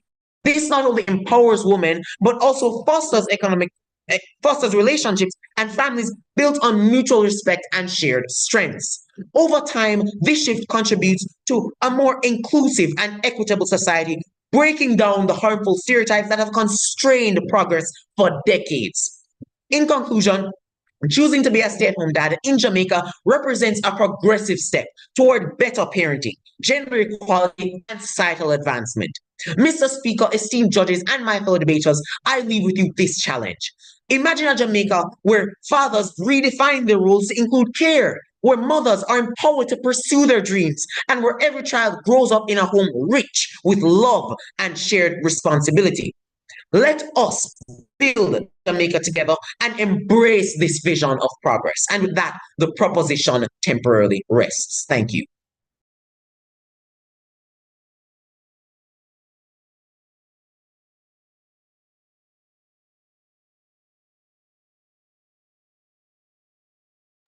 All right, thank you very much. First proposition speaker, Prime Minister, representing not Herbert, Woolmer's Boys School. We now call upon the first speaker, the opposition leader from Titchfield High School, to present and open the case on behalf of Team Opposition. Hear, hear.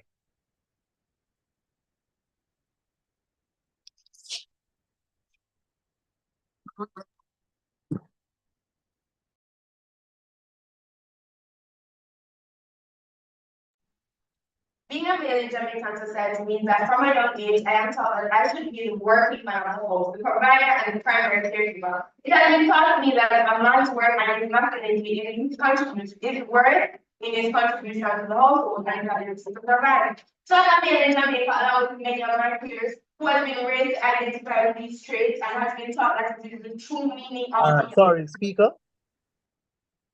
You're not coming across clearly. I'm not sure if there's something you can adjust. You're sounding very distant and echoey. We have stopped your time. We'll allow you to restart. Yeah, once again, Titchfield, I asked if you can use the device that your camera is on as your microphone and see if that will help.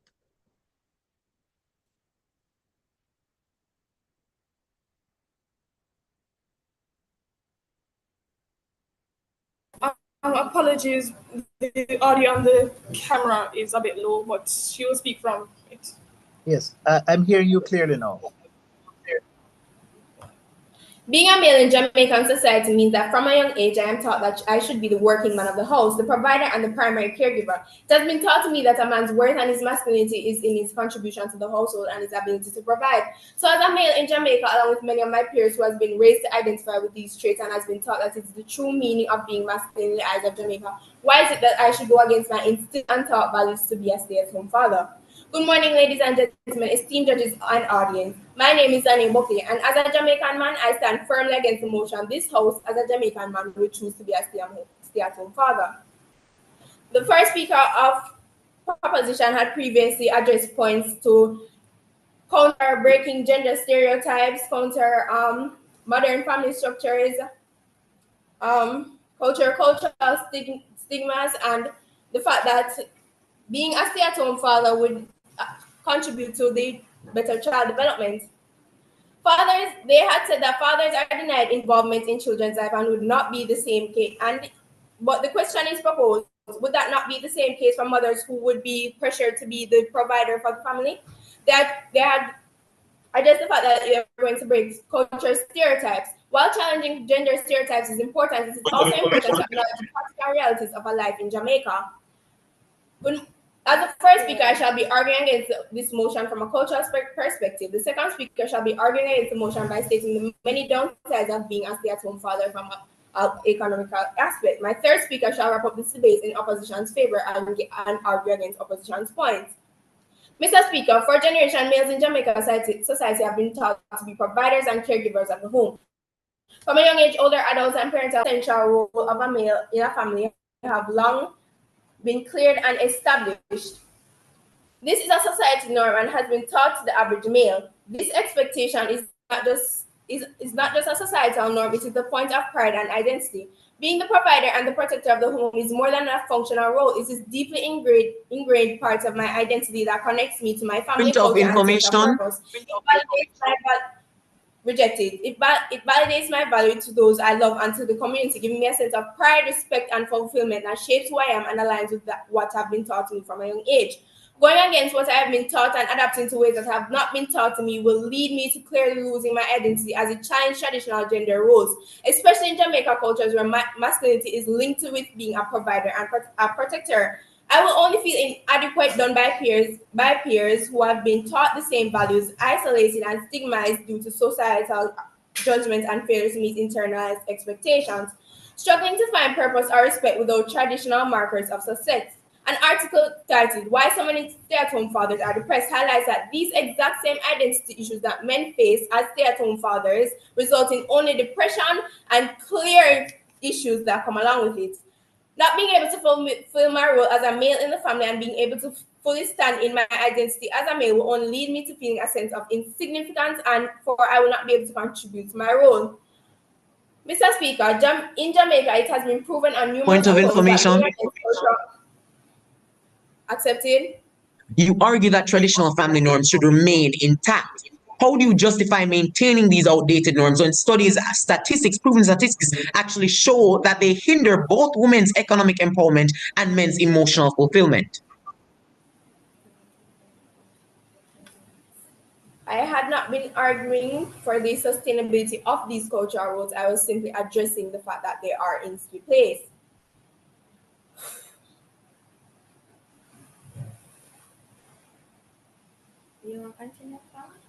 In Jamaica, it has been proven on numerous accounts that going against cultural norms will only leave you to face discrimination and social stigma from other people in my society, with incidents such as constant violent attacks on people for simply being alleged of being different. This was proven in 2016 when two unnamed men were alleged of being homosexual at their school. They were beaten by two security guards while the third one stood and watched. This isn't the only incident of the violent nature that Jamaica inflicts on individuals when they go against cultural norms. Jamaica has a distinct culture, and individuals who go against that culture surely face social stigma. Mr. Speaker, choosing to be a stay-at-home dad would mean to take a step away from my cultural roles and values that I've internalized and make the choice to go against the norms of Jamaican society. However, this would only lack any sort of advantage or practicality. By stepping away from these traditional norms, I will risk being viewed as failing in my responsibilities as a man, inviting judgment, ridicule, and even disrespect from peers, family, and wider community. I will only face discrimination and invite the stigmatization of being a sissy or inadequate to my household.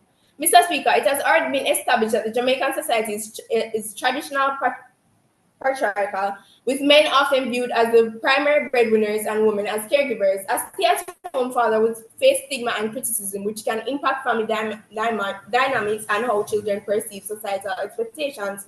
Children encounter confusion or pressure when their societal narratives and contradict what they observe at home. There are a few examples of stay-at-home fathers, such as Professor Aggrey Brown in Jamaican culture, which might make it harder for my children to relate to their family structure or to societal norms. They will only feel out of place among peers or struggle with understanding non-traditional roles. There's also a risk that my children will face teasing and questioning from peers who don't understand or accept the idea of stay-at-home fathers. This will only lead to issues with low self-esteem or social identity. Point of information. That we realize that this will only affect me as an individual, but affect my family as well. Mr. Speaker, I do wish to confirm. I am not saying that being a stay-at-home father is a bad thing, but I am simply highlighting that it would lead to more harm than good in our Jamaican society. Jamaica has a deep respect and regards for its culture, and too many times have individuals who go against such cultural norms have been discriminated against and branded as the outcast. As a Jamaican man, I firmly believe that Jamaica society is simply not a place to do as you wish without judgment or discrimination. As such, for not only my preservation, for my identity as a male, which has been instilled and taught to me, but for my family and its well-being, and as such, I simply choose to not be a stay-at-home father. Thank you very much, Leader of the Opposition, coming to you there from Tishfield High School. We now go again to the proposition team, this team being from Wilmer's Boys School, and we make welcome at this time their Deputy Prime Minister speaker. Let's make that speaker welcome. Here. I will begin in 3, 2, 1. I'm second proposition for this house as a Jamaican dad who choose to be a stay-at-home dad. I'll start with rebuttals. You mentioned opposition, the fact that there is this overarching societal ideology and societal norm that exists in Jamaica about men being the providers, men having this sort of dominant culture, the specific unique ideology and culture that's been instilled in them from birth, and they should keep that. The problem is it's inherently problematic. It's not egalitarian. It's not utilitarian. You mentioned the mental health impact it has. I mentioned the very fact that the stereotype exists, the burden that it places on men. It's actually problematic for men in the first place, and allowing them to still not have the chance or ability to stay at home and be stay-at-home fathers is problematic to them because they are likely or want to actually take a step back, but they cannot because of this overlying stereotype. We have to change this stereotype, and that's what we're here to prove. And this is the best way of doing it through implementing or having this, or for us as Jamaican men to take a step forward and be stay-at-home dads. I'll start my first claim. Stay-at-home fatherhood positively impacts fathers' livelihood. My first one is that male stereotypes have a significant negative impact on fathers. Expectations or the emasculation not able to fulfill this role may lead to negative health incomes, according to the National Library of Medicine. Men with the worst psychological well-being and the worst health were those who made significantly more than their partners, according to BW Partner. Now, when asked, according to the Early Childhood Commission of Jamaica, men were asked, what are the factors affecting fathers' involvement in the holistic development of their children? What was the answer? 40% stated that much of their energy had to be directed towards ensuring food is on the table and school fees are paid. It's a burden on society. Now, men are willing to take the step, but they cannot do to these stereotypes. A University of the West Indies study named a few postulates in which men should agree or fathers should agree or disagree with. Now, here's one of the postulates. Fathers should spend time with their children. 99.9% agree with that. Fathers should be equally involved as mothers. 99.9% agree with that. If it affects his job, a father is too involved. Only 33.6% agree with that, right? 85% of fathers say that they will be willing to do anything to be very involved in the early weeks and months of caring for their newly born or adopted child, according to Look Jamaica. Argue that there are negative mental side effects from not fulfilling the role as a breadwinner. But even if they do not continue, even if they do, they'll continue to have these negative mental health issues as long as they continue to feed the stereotype. We must change this by breaking this trend and forging new and fluid ideas on male and women roles. My next one is stay-at-home fathers benefit family units. High percentage of mothers find it hard to manage parenting life, according to the NCU study, and many are diagnosed with mental illnesses after becoming a parent. In comparison with wives whose husbands were highly involved in the housework, wives whose husbands were mainly money involved were 1.6 times likely to be distressed, 2.9 times likely to be uncomfortable, and 2.69 times to be more likely to be unhappy, according to the National Institute of Health. Those mothers without much control were very vulnerable to work-related stress and are less likely to exercise enough self-control as parents in totality, according to the Jamaica Observer. Being a stay-at-home father can also increase male involvement in bringing up children. It positively impacts family dynamics. In a study of 20 working moms, children were found to have positive relations with both mothers and fathers when the father stayed at home in a caregiving position, according to Healthline. My next one is the connection to wife will be strengthened. Mothers said they felt that they were able to take care of the morning and evening time to nurture their child despite working during the day. They noted that they connected well with the fathers since they had a mutual understanding of the pressures of child and work. Fathers' contributions to housework and child work have reduced the amount of parenting stress experienced by mothers. Women's sense of the fairness of the household division of labor has been found to be elevated when fathers take on responsibilities and do a large share of child care tasks, according to the National Library of Medicine. The impacts of this: fathers are mentally healthier when they are stay-at-home fathers, and it's beneficial for family and wives, two important side actors as well. My next thing is that fathers can be beneficial towards society as staying at home promotes human rights ideals and economically fuels Jamaica. Know that the father's interest lies too in the broader socio-economical development of Jamaica. This is important for fathers. My first one is that women's economic development and greater women's involvement in the workforce. Referring to Jamaica, the World Bank said in terms of economic opportunity, the gender assessment found that women's labor force participation is lower than men's due to the disproportionate role in unpaid household and care work. Referring to Jamaica again, according to the Global Information Service, the ESSJ reports that more women than men are among persons outside the labor force. And according to Pew Research, mothers are much likely to reduce their job hours, take significant time away from work, or quit a job to take care of a family member than men. Restrictive gender and traditional gender roles are also spurring pay inequalities. Gender stereotypes steer women away from occupations from traditionally dominated from men. Men, my last warrant is that it promotes human rights. Furthermore, it says the principle of best interest of a child is an overarching human right principle that must be respected in all matters, including those related to a child's right to life. Also, every child has a right to be alive, and governments must make sure that their children survive and develop in the best way possible. And we mentioned this, but you have involved fathers. They tend to have children with higher self-esteem. Nurturing father-child relationships furthers the development of child's achievements, peer popularity, and personal adjustment according to research. And let me go over to my last theme, actually, that promotes gender egalitarianism. These qualities are highlighted in society with expectation that mothers put everything on hold to be more available. That's a societal norm. And 47% of homes are led by biological mothers. But in reality, an egalitarian family are those in which both partners share authority and power equality. I'll go to my impacts now. Better family structures, destroying harmful stereotypes, and promoting egalitarian, utilitarian human rights respect. And with that, I kept this proposition temporarily rest. All right, thank you very much. Second proposition speaker, that's the Deputy Prime Minister from Wolmer's Boys School. We now call upon the Deputy Leader of the Opposition from the Titchfield High School. Let's make her welcome. Here. Good morning. Is everyone hearing me clearly? Yes, I'm hearing you. Okay. But you're on again the wrong device. Can you use the device mic that shows the camera?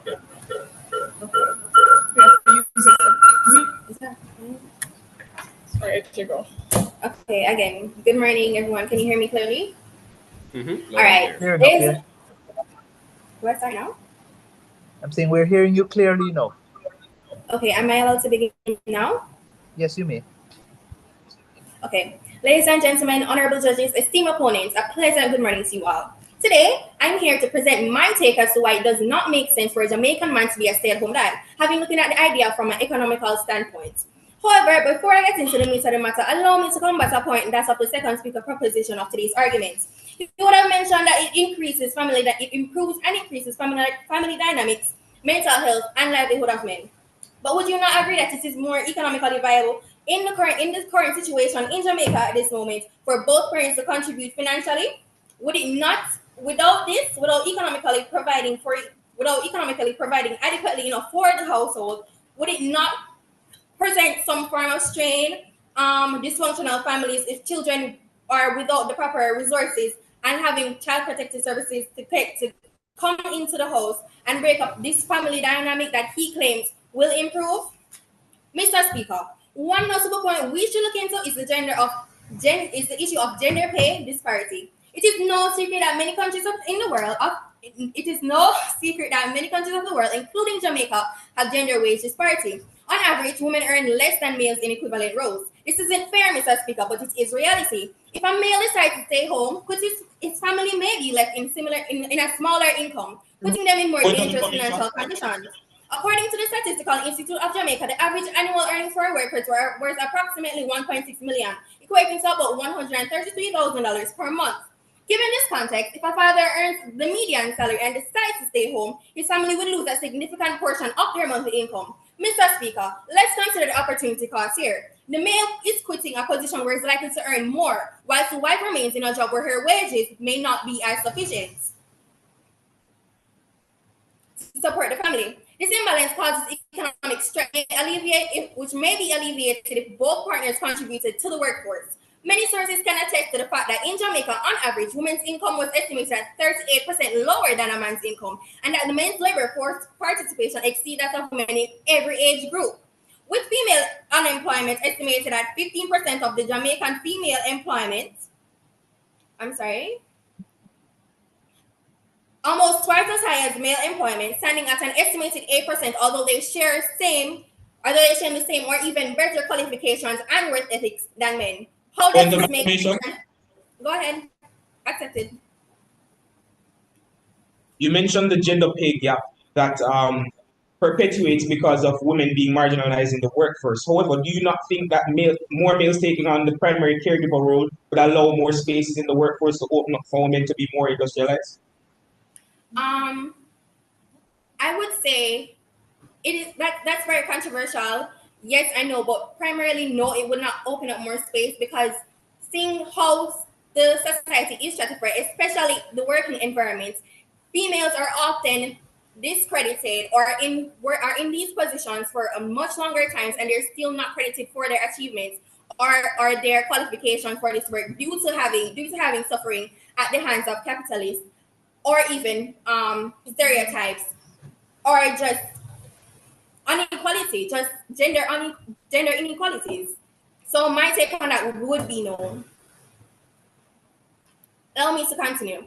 Let's look at the cost of living. The substantial cost of life in Jamaica puts strain on families financially. The cost of housing, electricity, groceries, and education continue to climb, frequently exceeding the typical household income.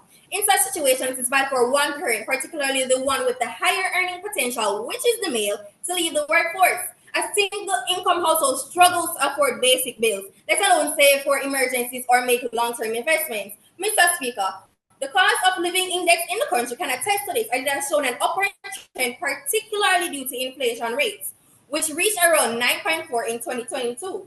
With rising prices on essential items, food, utilities, and housing, the financial pressure on families has increased.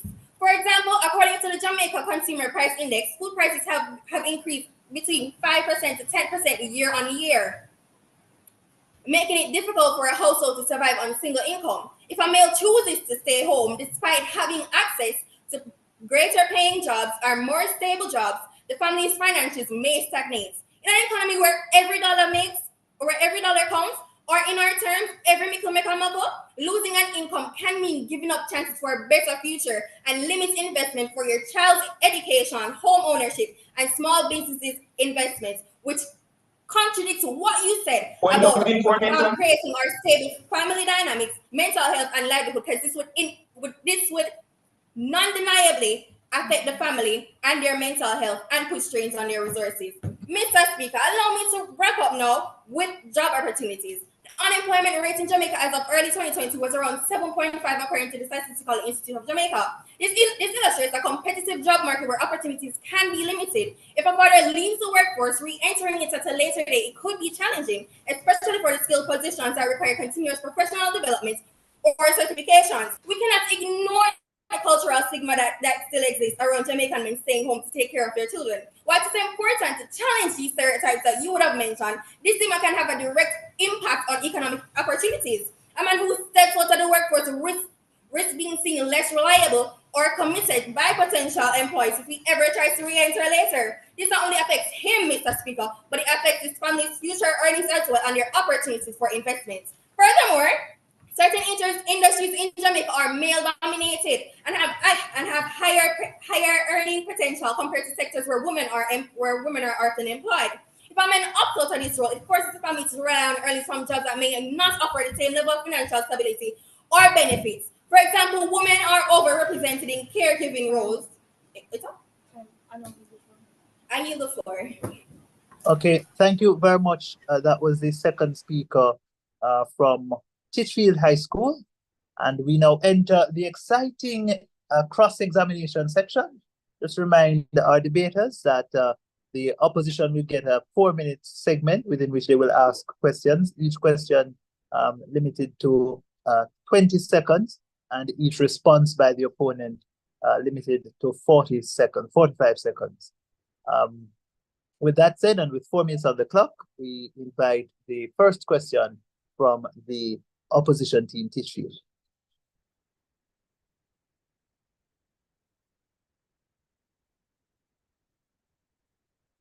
Titchfield, you may ask your first question.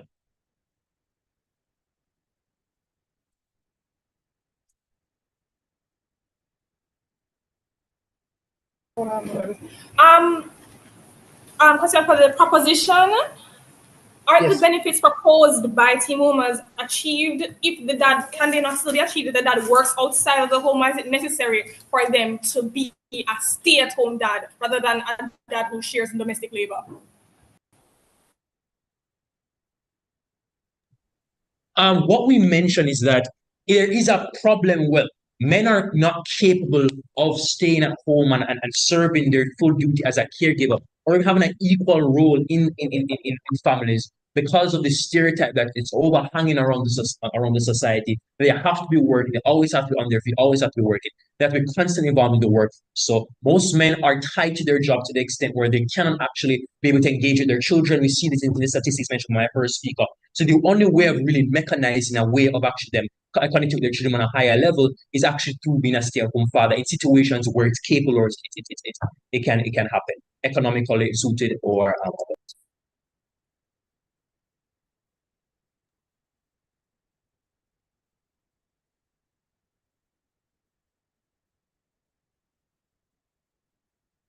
Tishfield, your second question? So sorry, but could you repeat the last part of the answer? We did not just hear.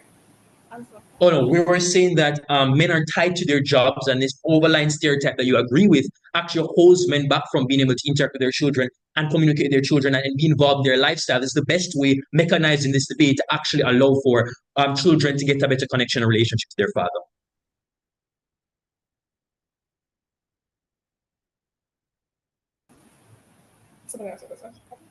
Fine. Would pushing the father into the role of the primary caregiver not take away this balanced parenting that you allege from the children, because of one mother is now pushed into this stereotypical role of the father and of the provider, and then they gain those problems? Well, our deputy prime minister would have mentioned in a study that women actually prefer to be able to have interaction with their children in the mornings and the evenings and going out into the workforce. So essentially, we're killing two birds with one stone. We're tackling female marginalization in the workforce. And additionally, we recognize the fact that you may think that it would put this burden that men now have on women. However, women themselves, based on the study conducted by the University of the West Indies, actually concede that they would rather such a lifestyle rather than being the sole and primary caregiver. Also, just to note, you have some time, we're not trying to switch the roles, we're still trying to balance it out. Not everyone in Jamaican society is going to be able to do this, but those who do are going to allow for a change in stereotypical ideologies and understandings which balance out our society. We're going to have more nuanced society per se.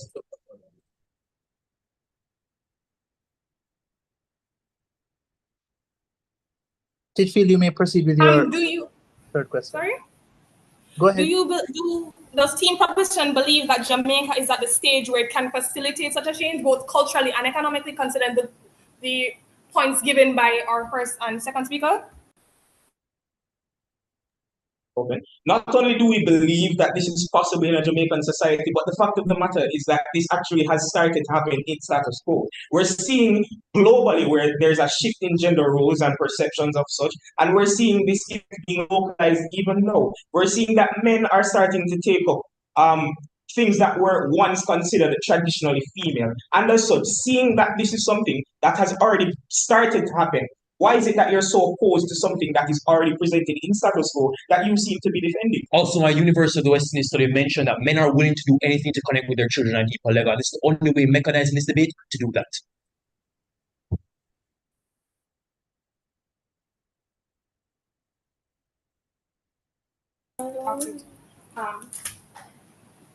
Given the history of abuse in families or even the issue of dysfunctionalism, would you not agree that this would present more stress and disrupt the livelihood and family dynamics that you claim will be beneficial? We mechanize the solution to this. You mentioned that this is going to lead to more satisfied women, more satisfied mothers, more satisfied and involved children who have less crime rates into society. We mechanize that to be societally impactful and beneficial to families. You mentioned that women prefer when they have those gaps after work and they're still willing to go after those gaps and in those gaps actually support children, and men are still willing to go ahead and to support their child throughout the day. It's a win-win for both parties. All three actors we should take into consideration: children, no woman in their entire speech. So yes, it does impact positively and not negatively. All right, thank you very much. Sorry, we can't accept another question. You're out of time. Thank you very much, Titchfield High School, for those questions. Thanks as well to Woolmer's Boys School for the responses. We now go flip the script rather, and invite questions for 4 minutes from Woolmer's Boys School posed to Titchfield. Okay, so starting off with the point that you guys argue that our stance or decision rather is not economically viable. Given that our characterization explicitly frames that this choice is situational and dependent on a family's specific economic viability, isn't it a strawman argument to argue, or rather to claim rather, that it's universally unaffordable?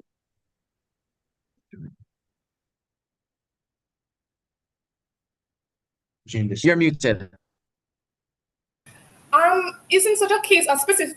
Such cases are rather rare in the majority of Jamaican society, and such cases where the man is capable of doing such a thing, they're not commonplace. They're not. It's not feasible for the majority. It's not feasible for many. For the average Jamaican man.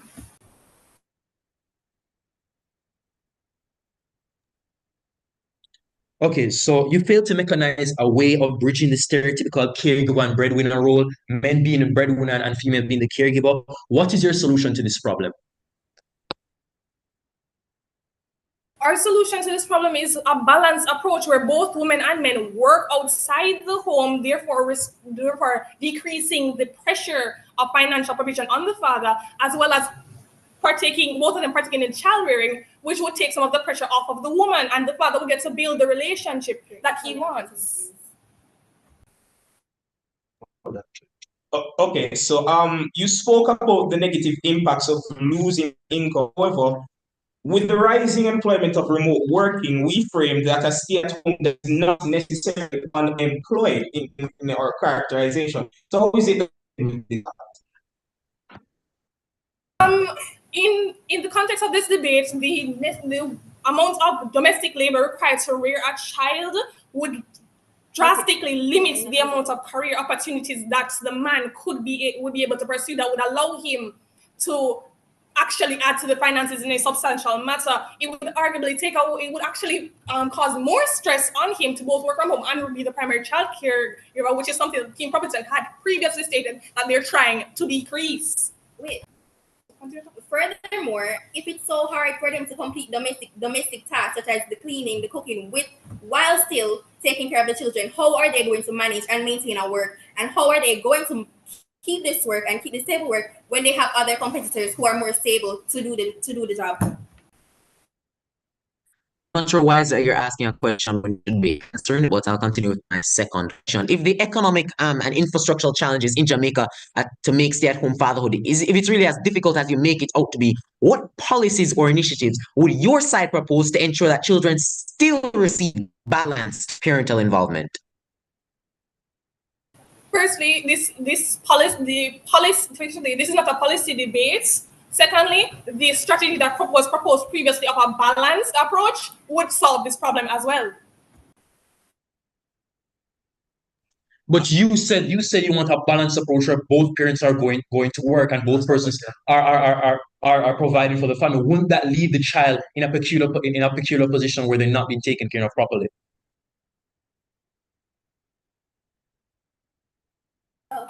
Firstly, increased funds would allow them to have access to other outsourced domestic labor as well, and they would be able to decrease the amount of time that they spend on child rearing, because both parties would be actively partaking in the child rearing. It would be balanced. You mentioned that it would be more balanced for both parties, both parents, to work outside of the home, but you said that it would be more difficult for the father to stay home and work at the same time. So how is it that you're saying it's more feasible for the children to be cared for while both their parents are at work, but it would be more difficult for the father to stay at home while working remotely and still giving care to his children? How is that?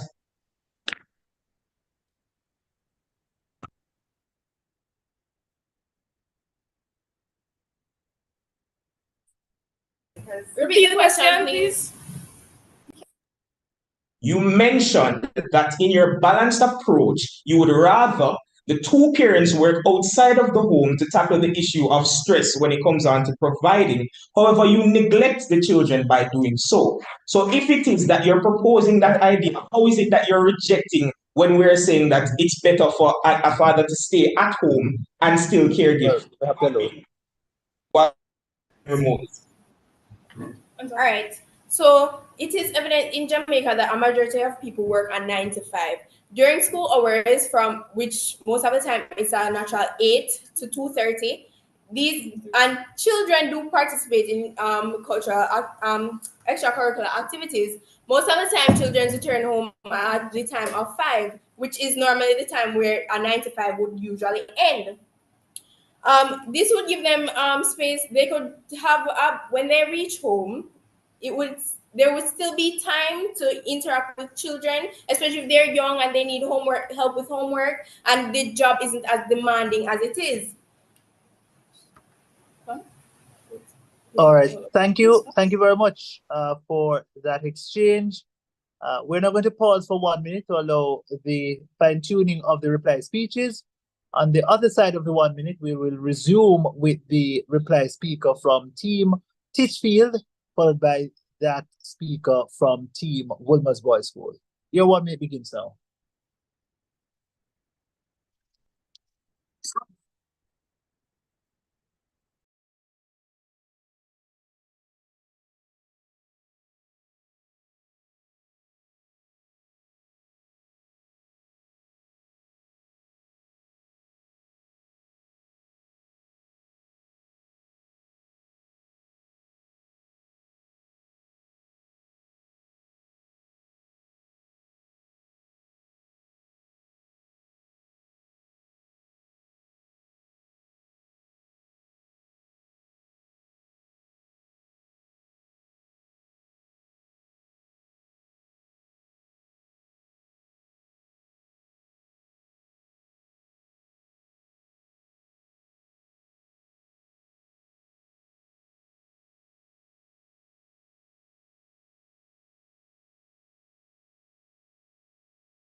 Your 1 minute has expired. It's now time for us to hear from the reply speaker from Titchfield High School. Here.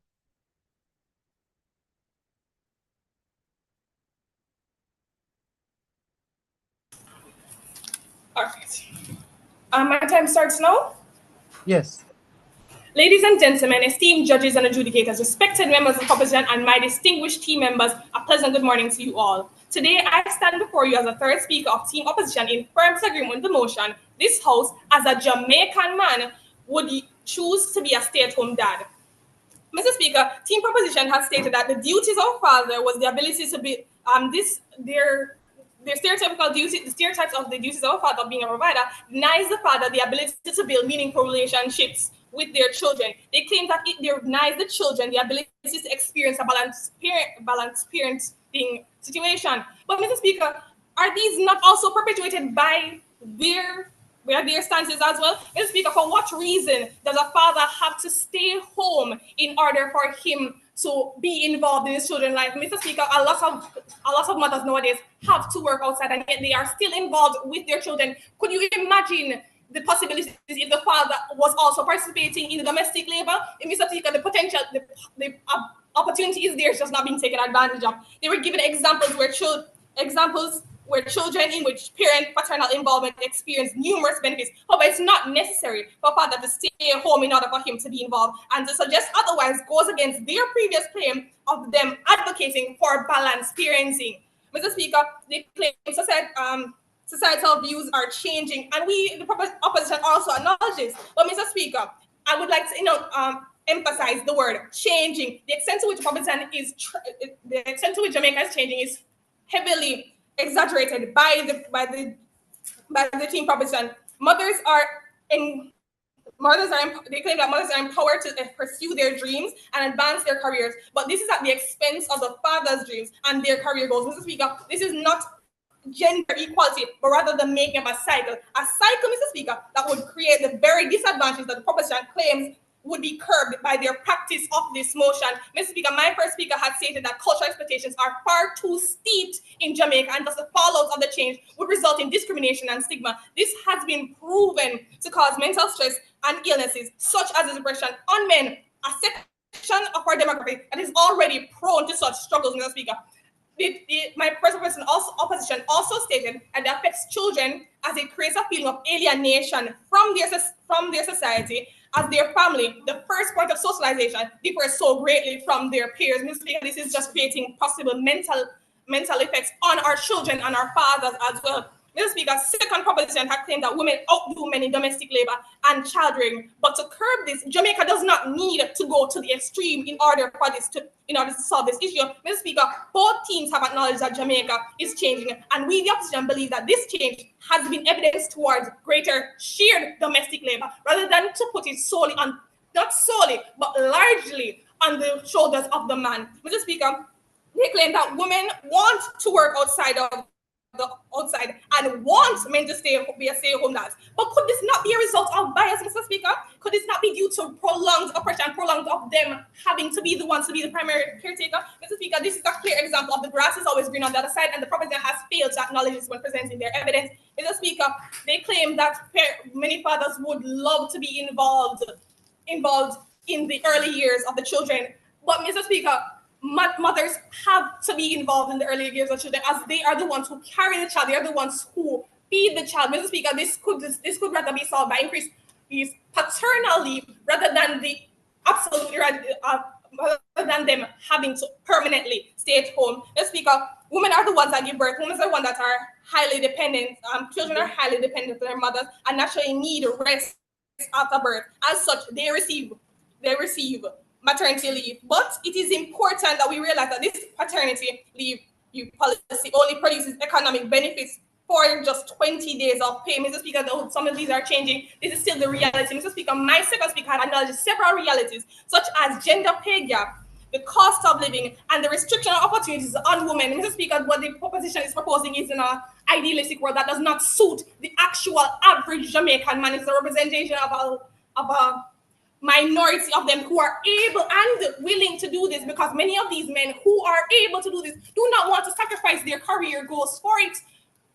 Mr. Speaker, ultimate debate comes down to an argument of the proposition's alleged strengthening of gender equality, which I have already pointed out that is really just a perpetuation of a cycle, the creation of a cycle that would just result in the men in the position of the women, Mr. Speaker, and the women in the position of the men, versus the opposition's acknowledgement of the current and realistic cultural economics of Jamaica. Mr. Speaker, it is clear to see that the arguments of King proposition are sorely lacking in proper consideration, and it's for this reason and many more that we, the opposition, will continue to disagree with today's motion. With that, I now yield the floor.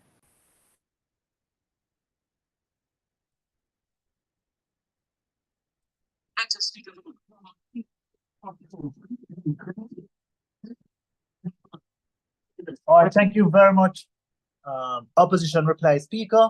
We now call upon the government reply speaker to summarize and to conclude the debate.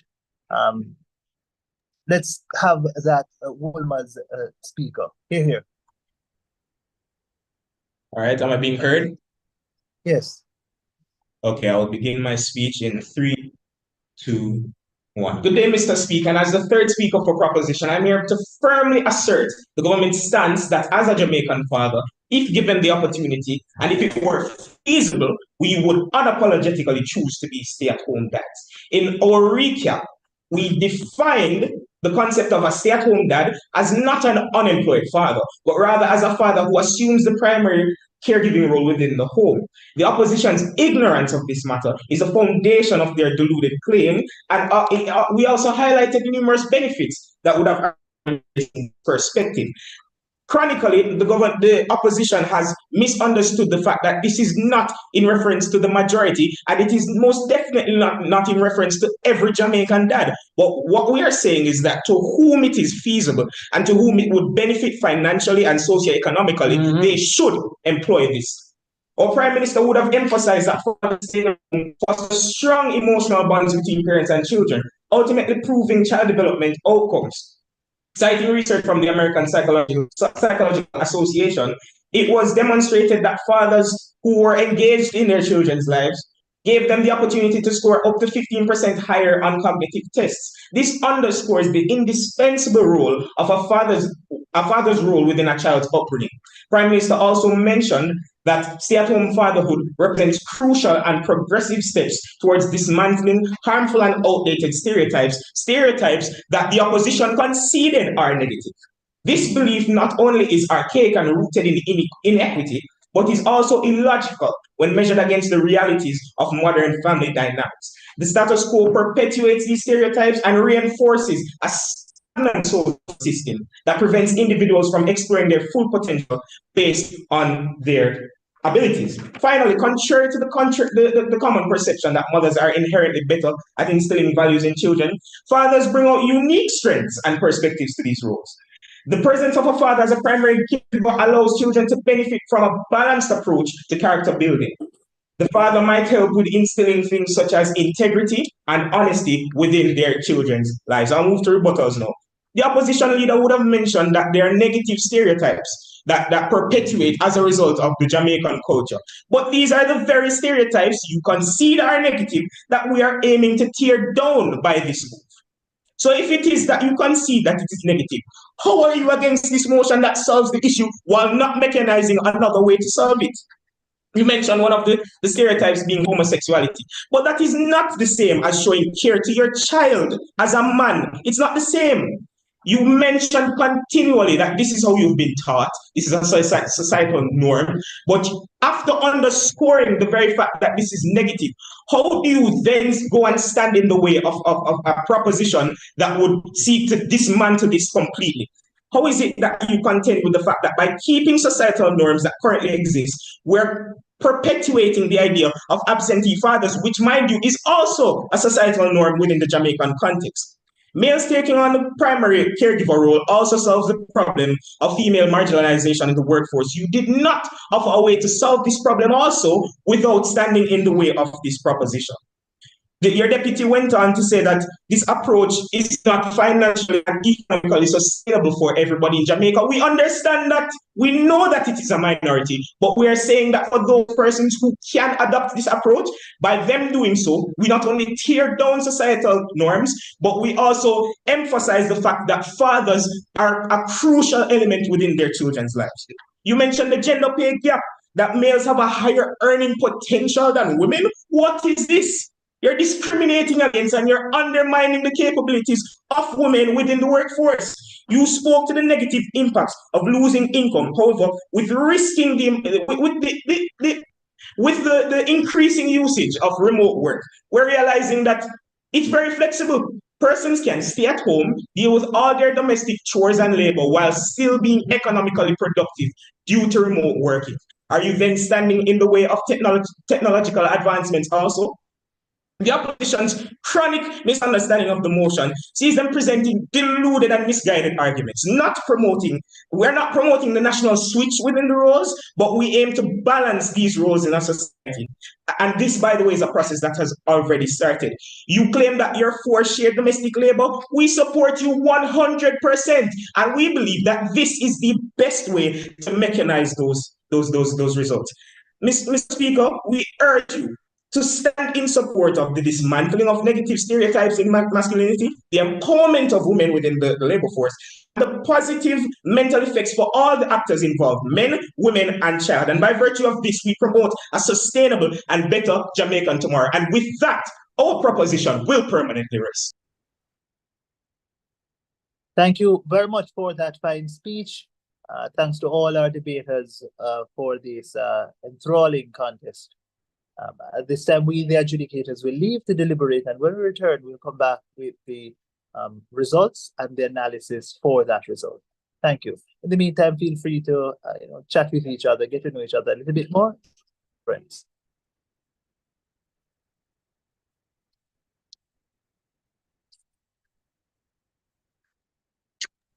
And just before I join the judges in that breakout room, I want to say once more that I enjoyed this debate. And, I want to ask the same question I asked the earlier match. Here we have and our boys' school, saying that as a Jamaican man, you should choose to stay at home.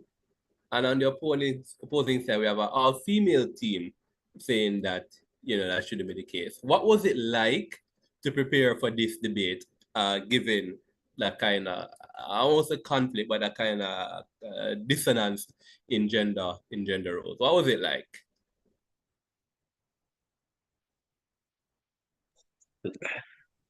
For us at Women's Boys High School, for me specifically, I'll speak to myself. It wasn't the worst thing in the world. It was a bit of a tedious process, but I think I had to off the bat put myself into a different perspective, kind of shift my focus. Kind of look more at the logic, consider logically. In our opinion, we really base this a lot in logic. So I really look more at the logical thing, not look much more at the emotional side. Um, and I really would have added together the points connected together. And I think it was a pretty easy thing to support, even though we are. And what about you, Titchfield High? Are we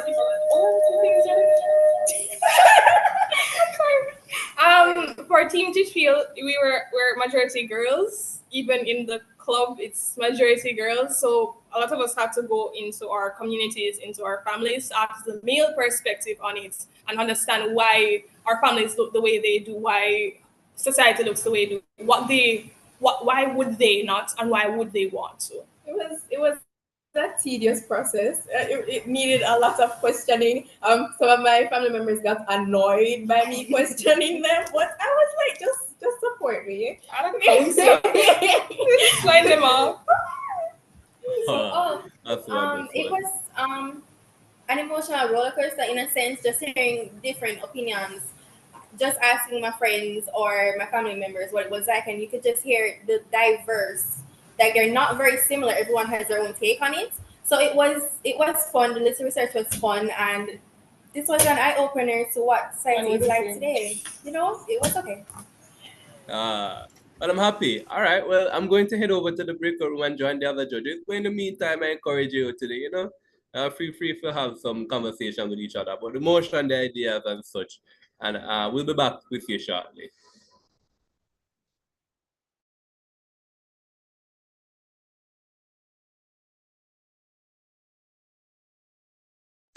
All right, we'd just like to say one thing on behalf of the Women's Boys team. It was truly a wonderful match. We enjoyed it. And yeah, but we wanted to ask though a personal question.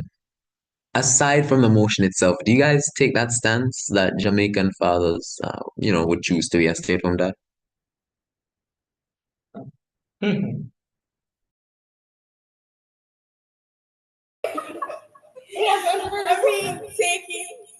mean, taking such a stance where the father would be the stay-at-home dad. I love the idea. I'm going to confess, I love the idea. While I would want to be more involved in my children's lives, I'm a person who likes schoolwork, unfortunately. And I don't know, sometimes the idea of leaving school has me like, ugh. I can't just leave the stress and the complications like that. I need a heavy work. So the stay-at-home dad seems like something that would be feasible for me. My opinion. Oh, somebody wants to respond? To her? I was wondering if they want to respond to her. My opinion on it, I mostly go off of what I've seen in my family for what I would see for my future. I like the idea of a two-income household. I like the idea of shared domestic labor. I feel like if the father took up such a large part in the children's life, I would want to also have a large part in the children's life, and that's not feasible. So might as well both of us, economically compensate. We actually promoted a two-income household because we're saying that the father is able to work from home. Yeah. No, we're both having to. We're both going under. I would want to work from home as well. I understand that. That's children also are going to be noisy. that's also feasible. That's also feasible. That can work also. If both of you want to work remotely, then that's fine. But we just believe that we should put the father in a position where it's much easier for him to have better connection with his children. I feel like it's just a general consensus that mothers are closer to their children via I mean, maternity leave, childbirth, pregnancy, all of that. Because of domestic violence. I mean, while we may have some biological bearing, we still believe, notwithstanding this, the father should be able to, have a rapport with his kids. Mm. It's a good debate, though, guys. It's a good debate. Would you like to share? Have you like to share? Have you would like to share? Okay, oh my god, all right. That's your opinion, and you agree or disagree? My opinion on the motion.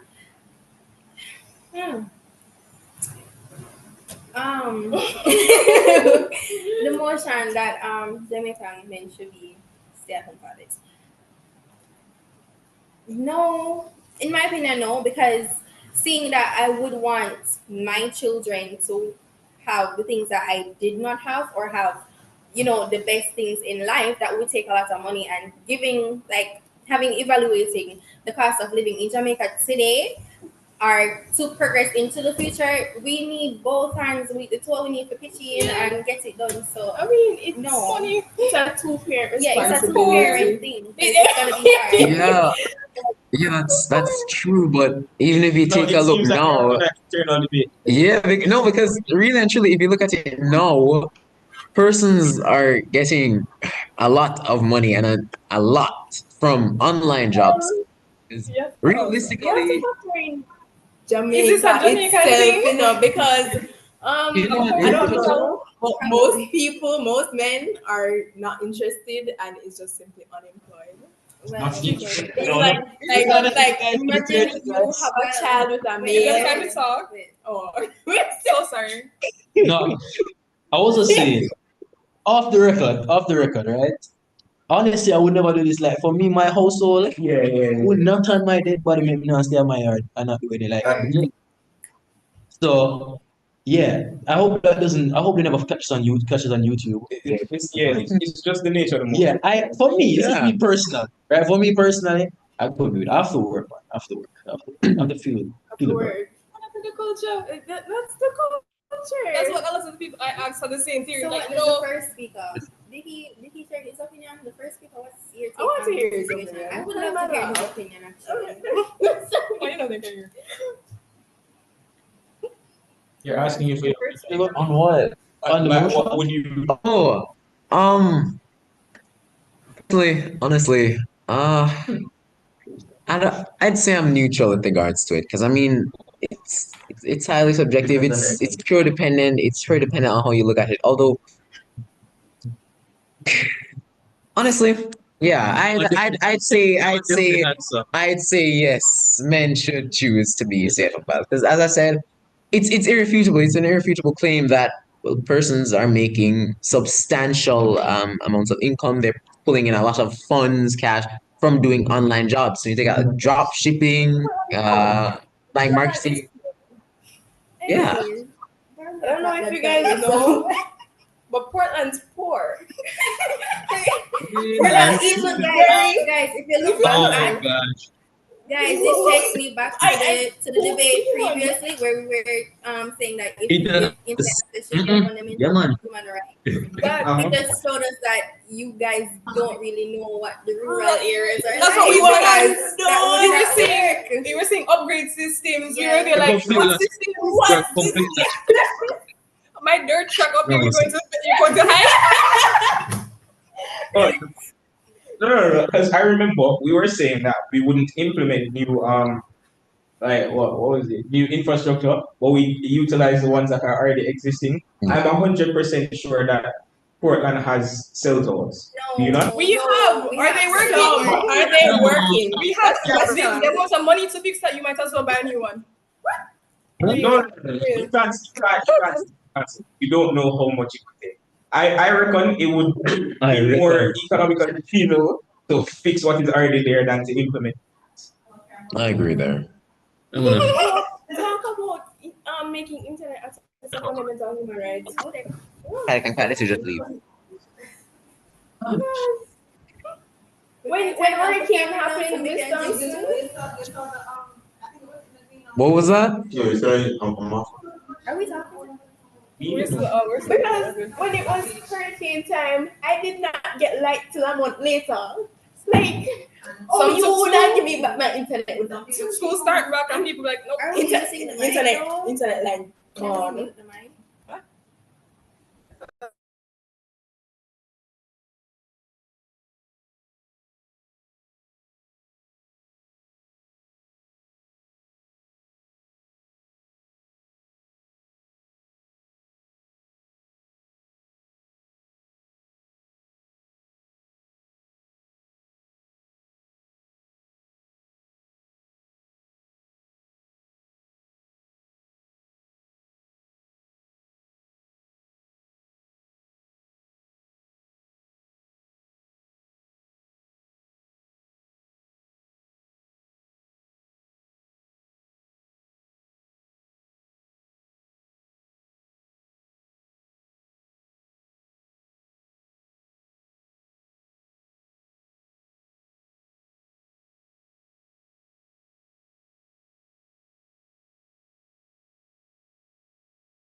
Am I being seen and heard?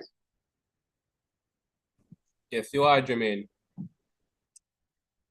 All right, ladies and gentlemen, I have the unenviable task of providing with you an insight in terms of the deliberation and the outcome thereof. I say unenviable because we have an exact split of opinion by the adjudicators. We weighed the arguments. We took a long time. And so when there's a split, the chair adjudicator has to make a casting vote. That responsibility was mine to make. The scores are as follows: 285, the winning team score, to 278, the second place team's score. This motion contemplates a typical and average Jamaican father, man, who is considering making the move to becoming a stay-at-home dad. When we have actor motions are always seeing the actor defined as being the average. And so at this point, I want to raise a concern that weighs in favor of Titchfield, which is when Wolmer's narrows the debate significantly to say, well, it is going to be a man who can make the decision to be a stay-at-home father. He has made the calculation, his economic and other factors make it reasonable, feasible even, for him to make that choice.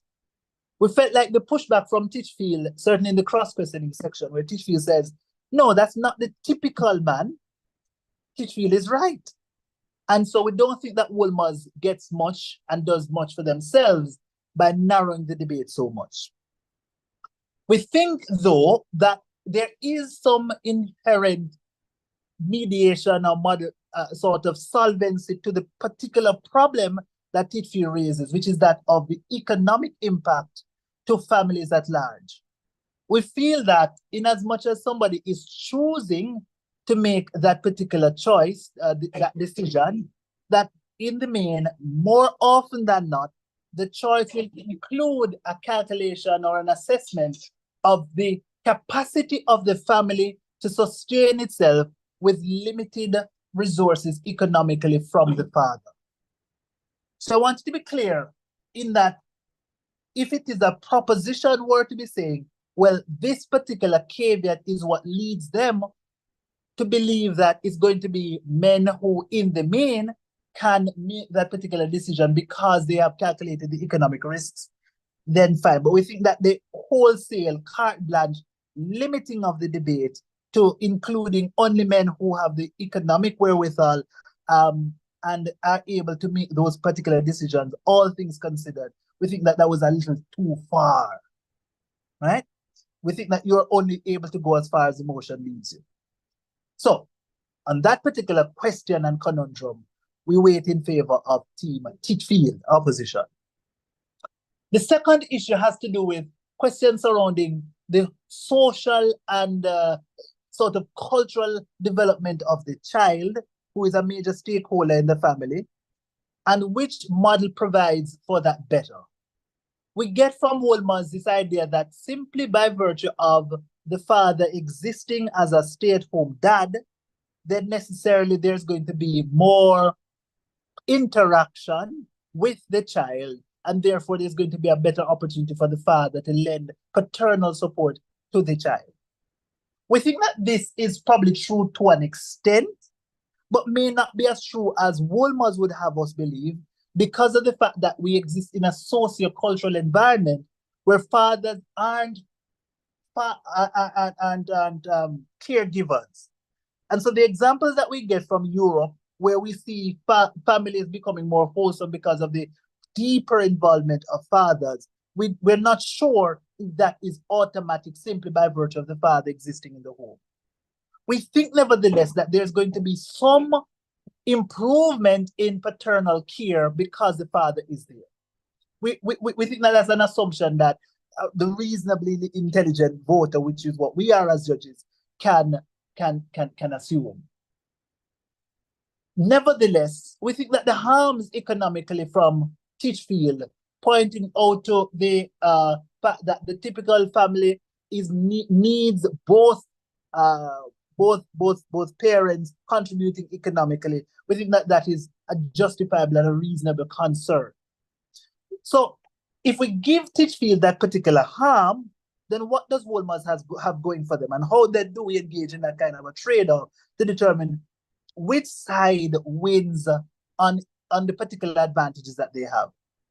We think that one, Wolmer's Boys School gives us relatively more compelling argumentation about the improvements in family and the need for fathers to be more consistently available in the lives of their child, to push back against the broad-based societal, cultural factors that mediate against this. We think that there's some improvements in that respect.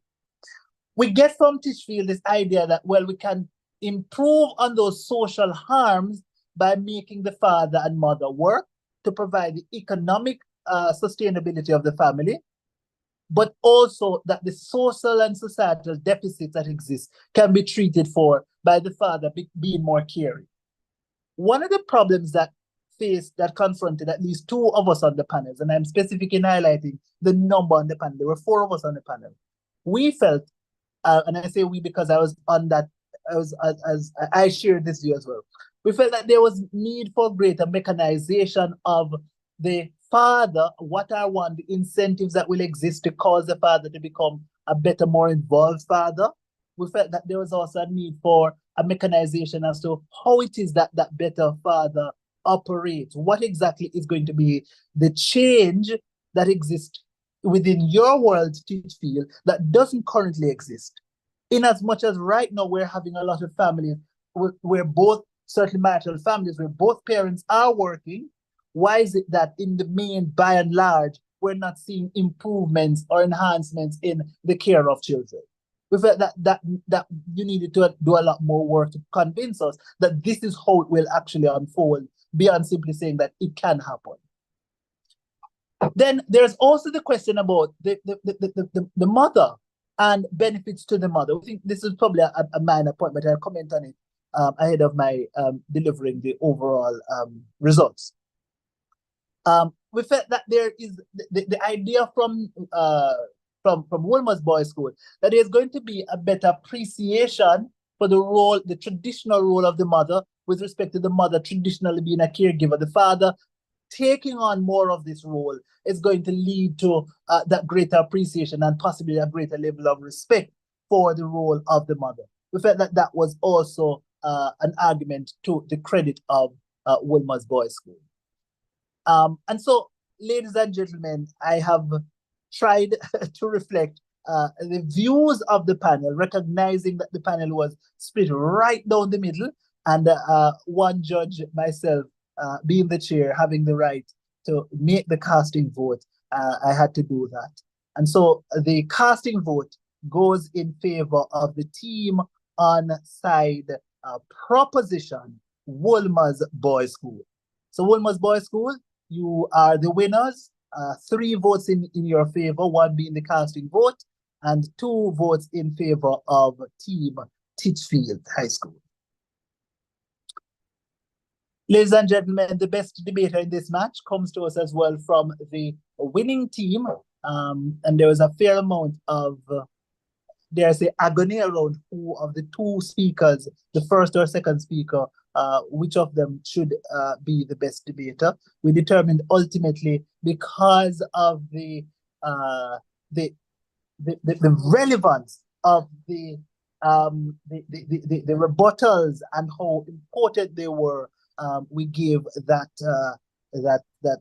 designation to the second speaker from Wolmer's Boys School as the Deputy Prime Minister. So, Deputy Prime Minister, you are the best debater, edging your counterpart by actually a single point. Okay. All right. So that concludes the second. Sorry, go ahead. I was going to ask if we could get the individual scores, if that's okay. All right, I'll ask Ravon to give you those scores afterwards. But just to congratulate Wolmer's on advancing to the grand finals, you'll face off against St. Jago High School on the 10th of December. And looking forward to a spirited contest between Titchfield High School and Herbert Morrison Technical High School in the third place playoff. All right, Ravon, you may go ahead and disclose the scores. Certainly, Wilmot is asking. Not sure if Titchfield is also interested in. Of course, and I will present those scores to you, of course.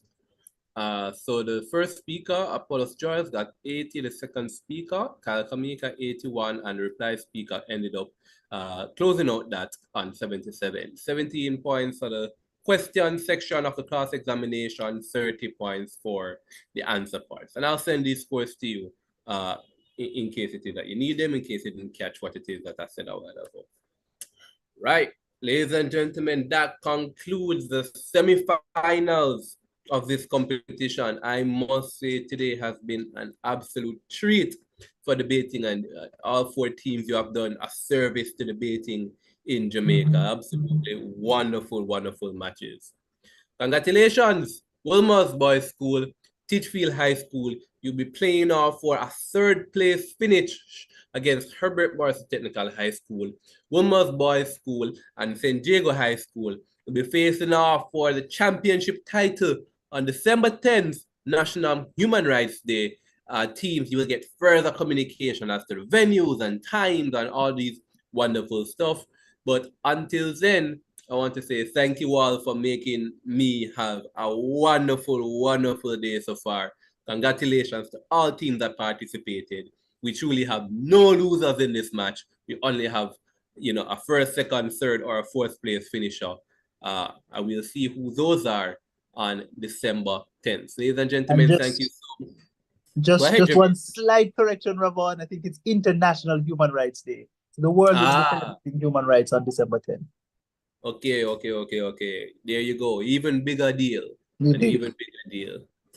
All right. So thank you all for joining us. Our friends on YouTube, if you have been watching us from round one, this marks the end of this match. These matches that will be taking place on Zoom. But tune in nevertheless on December 10th, where we will be having the finals being live streamed for you. The entire finals event, International Human Rights Day event, being live streamed right here on Jade's YouTube channel. Subscribe, give us a like, share. Yes.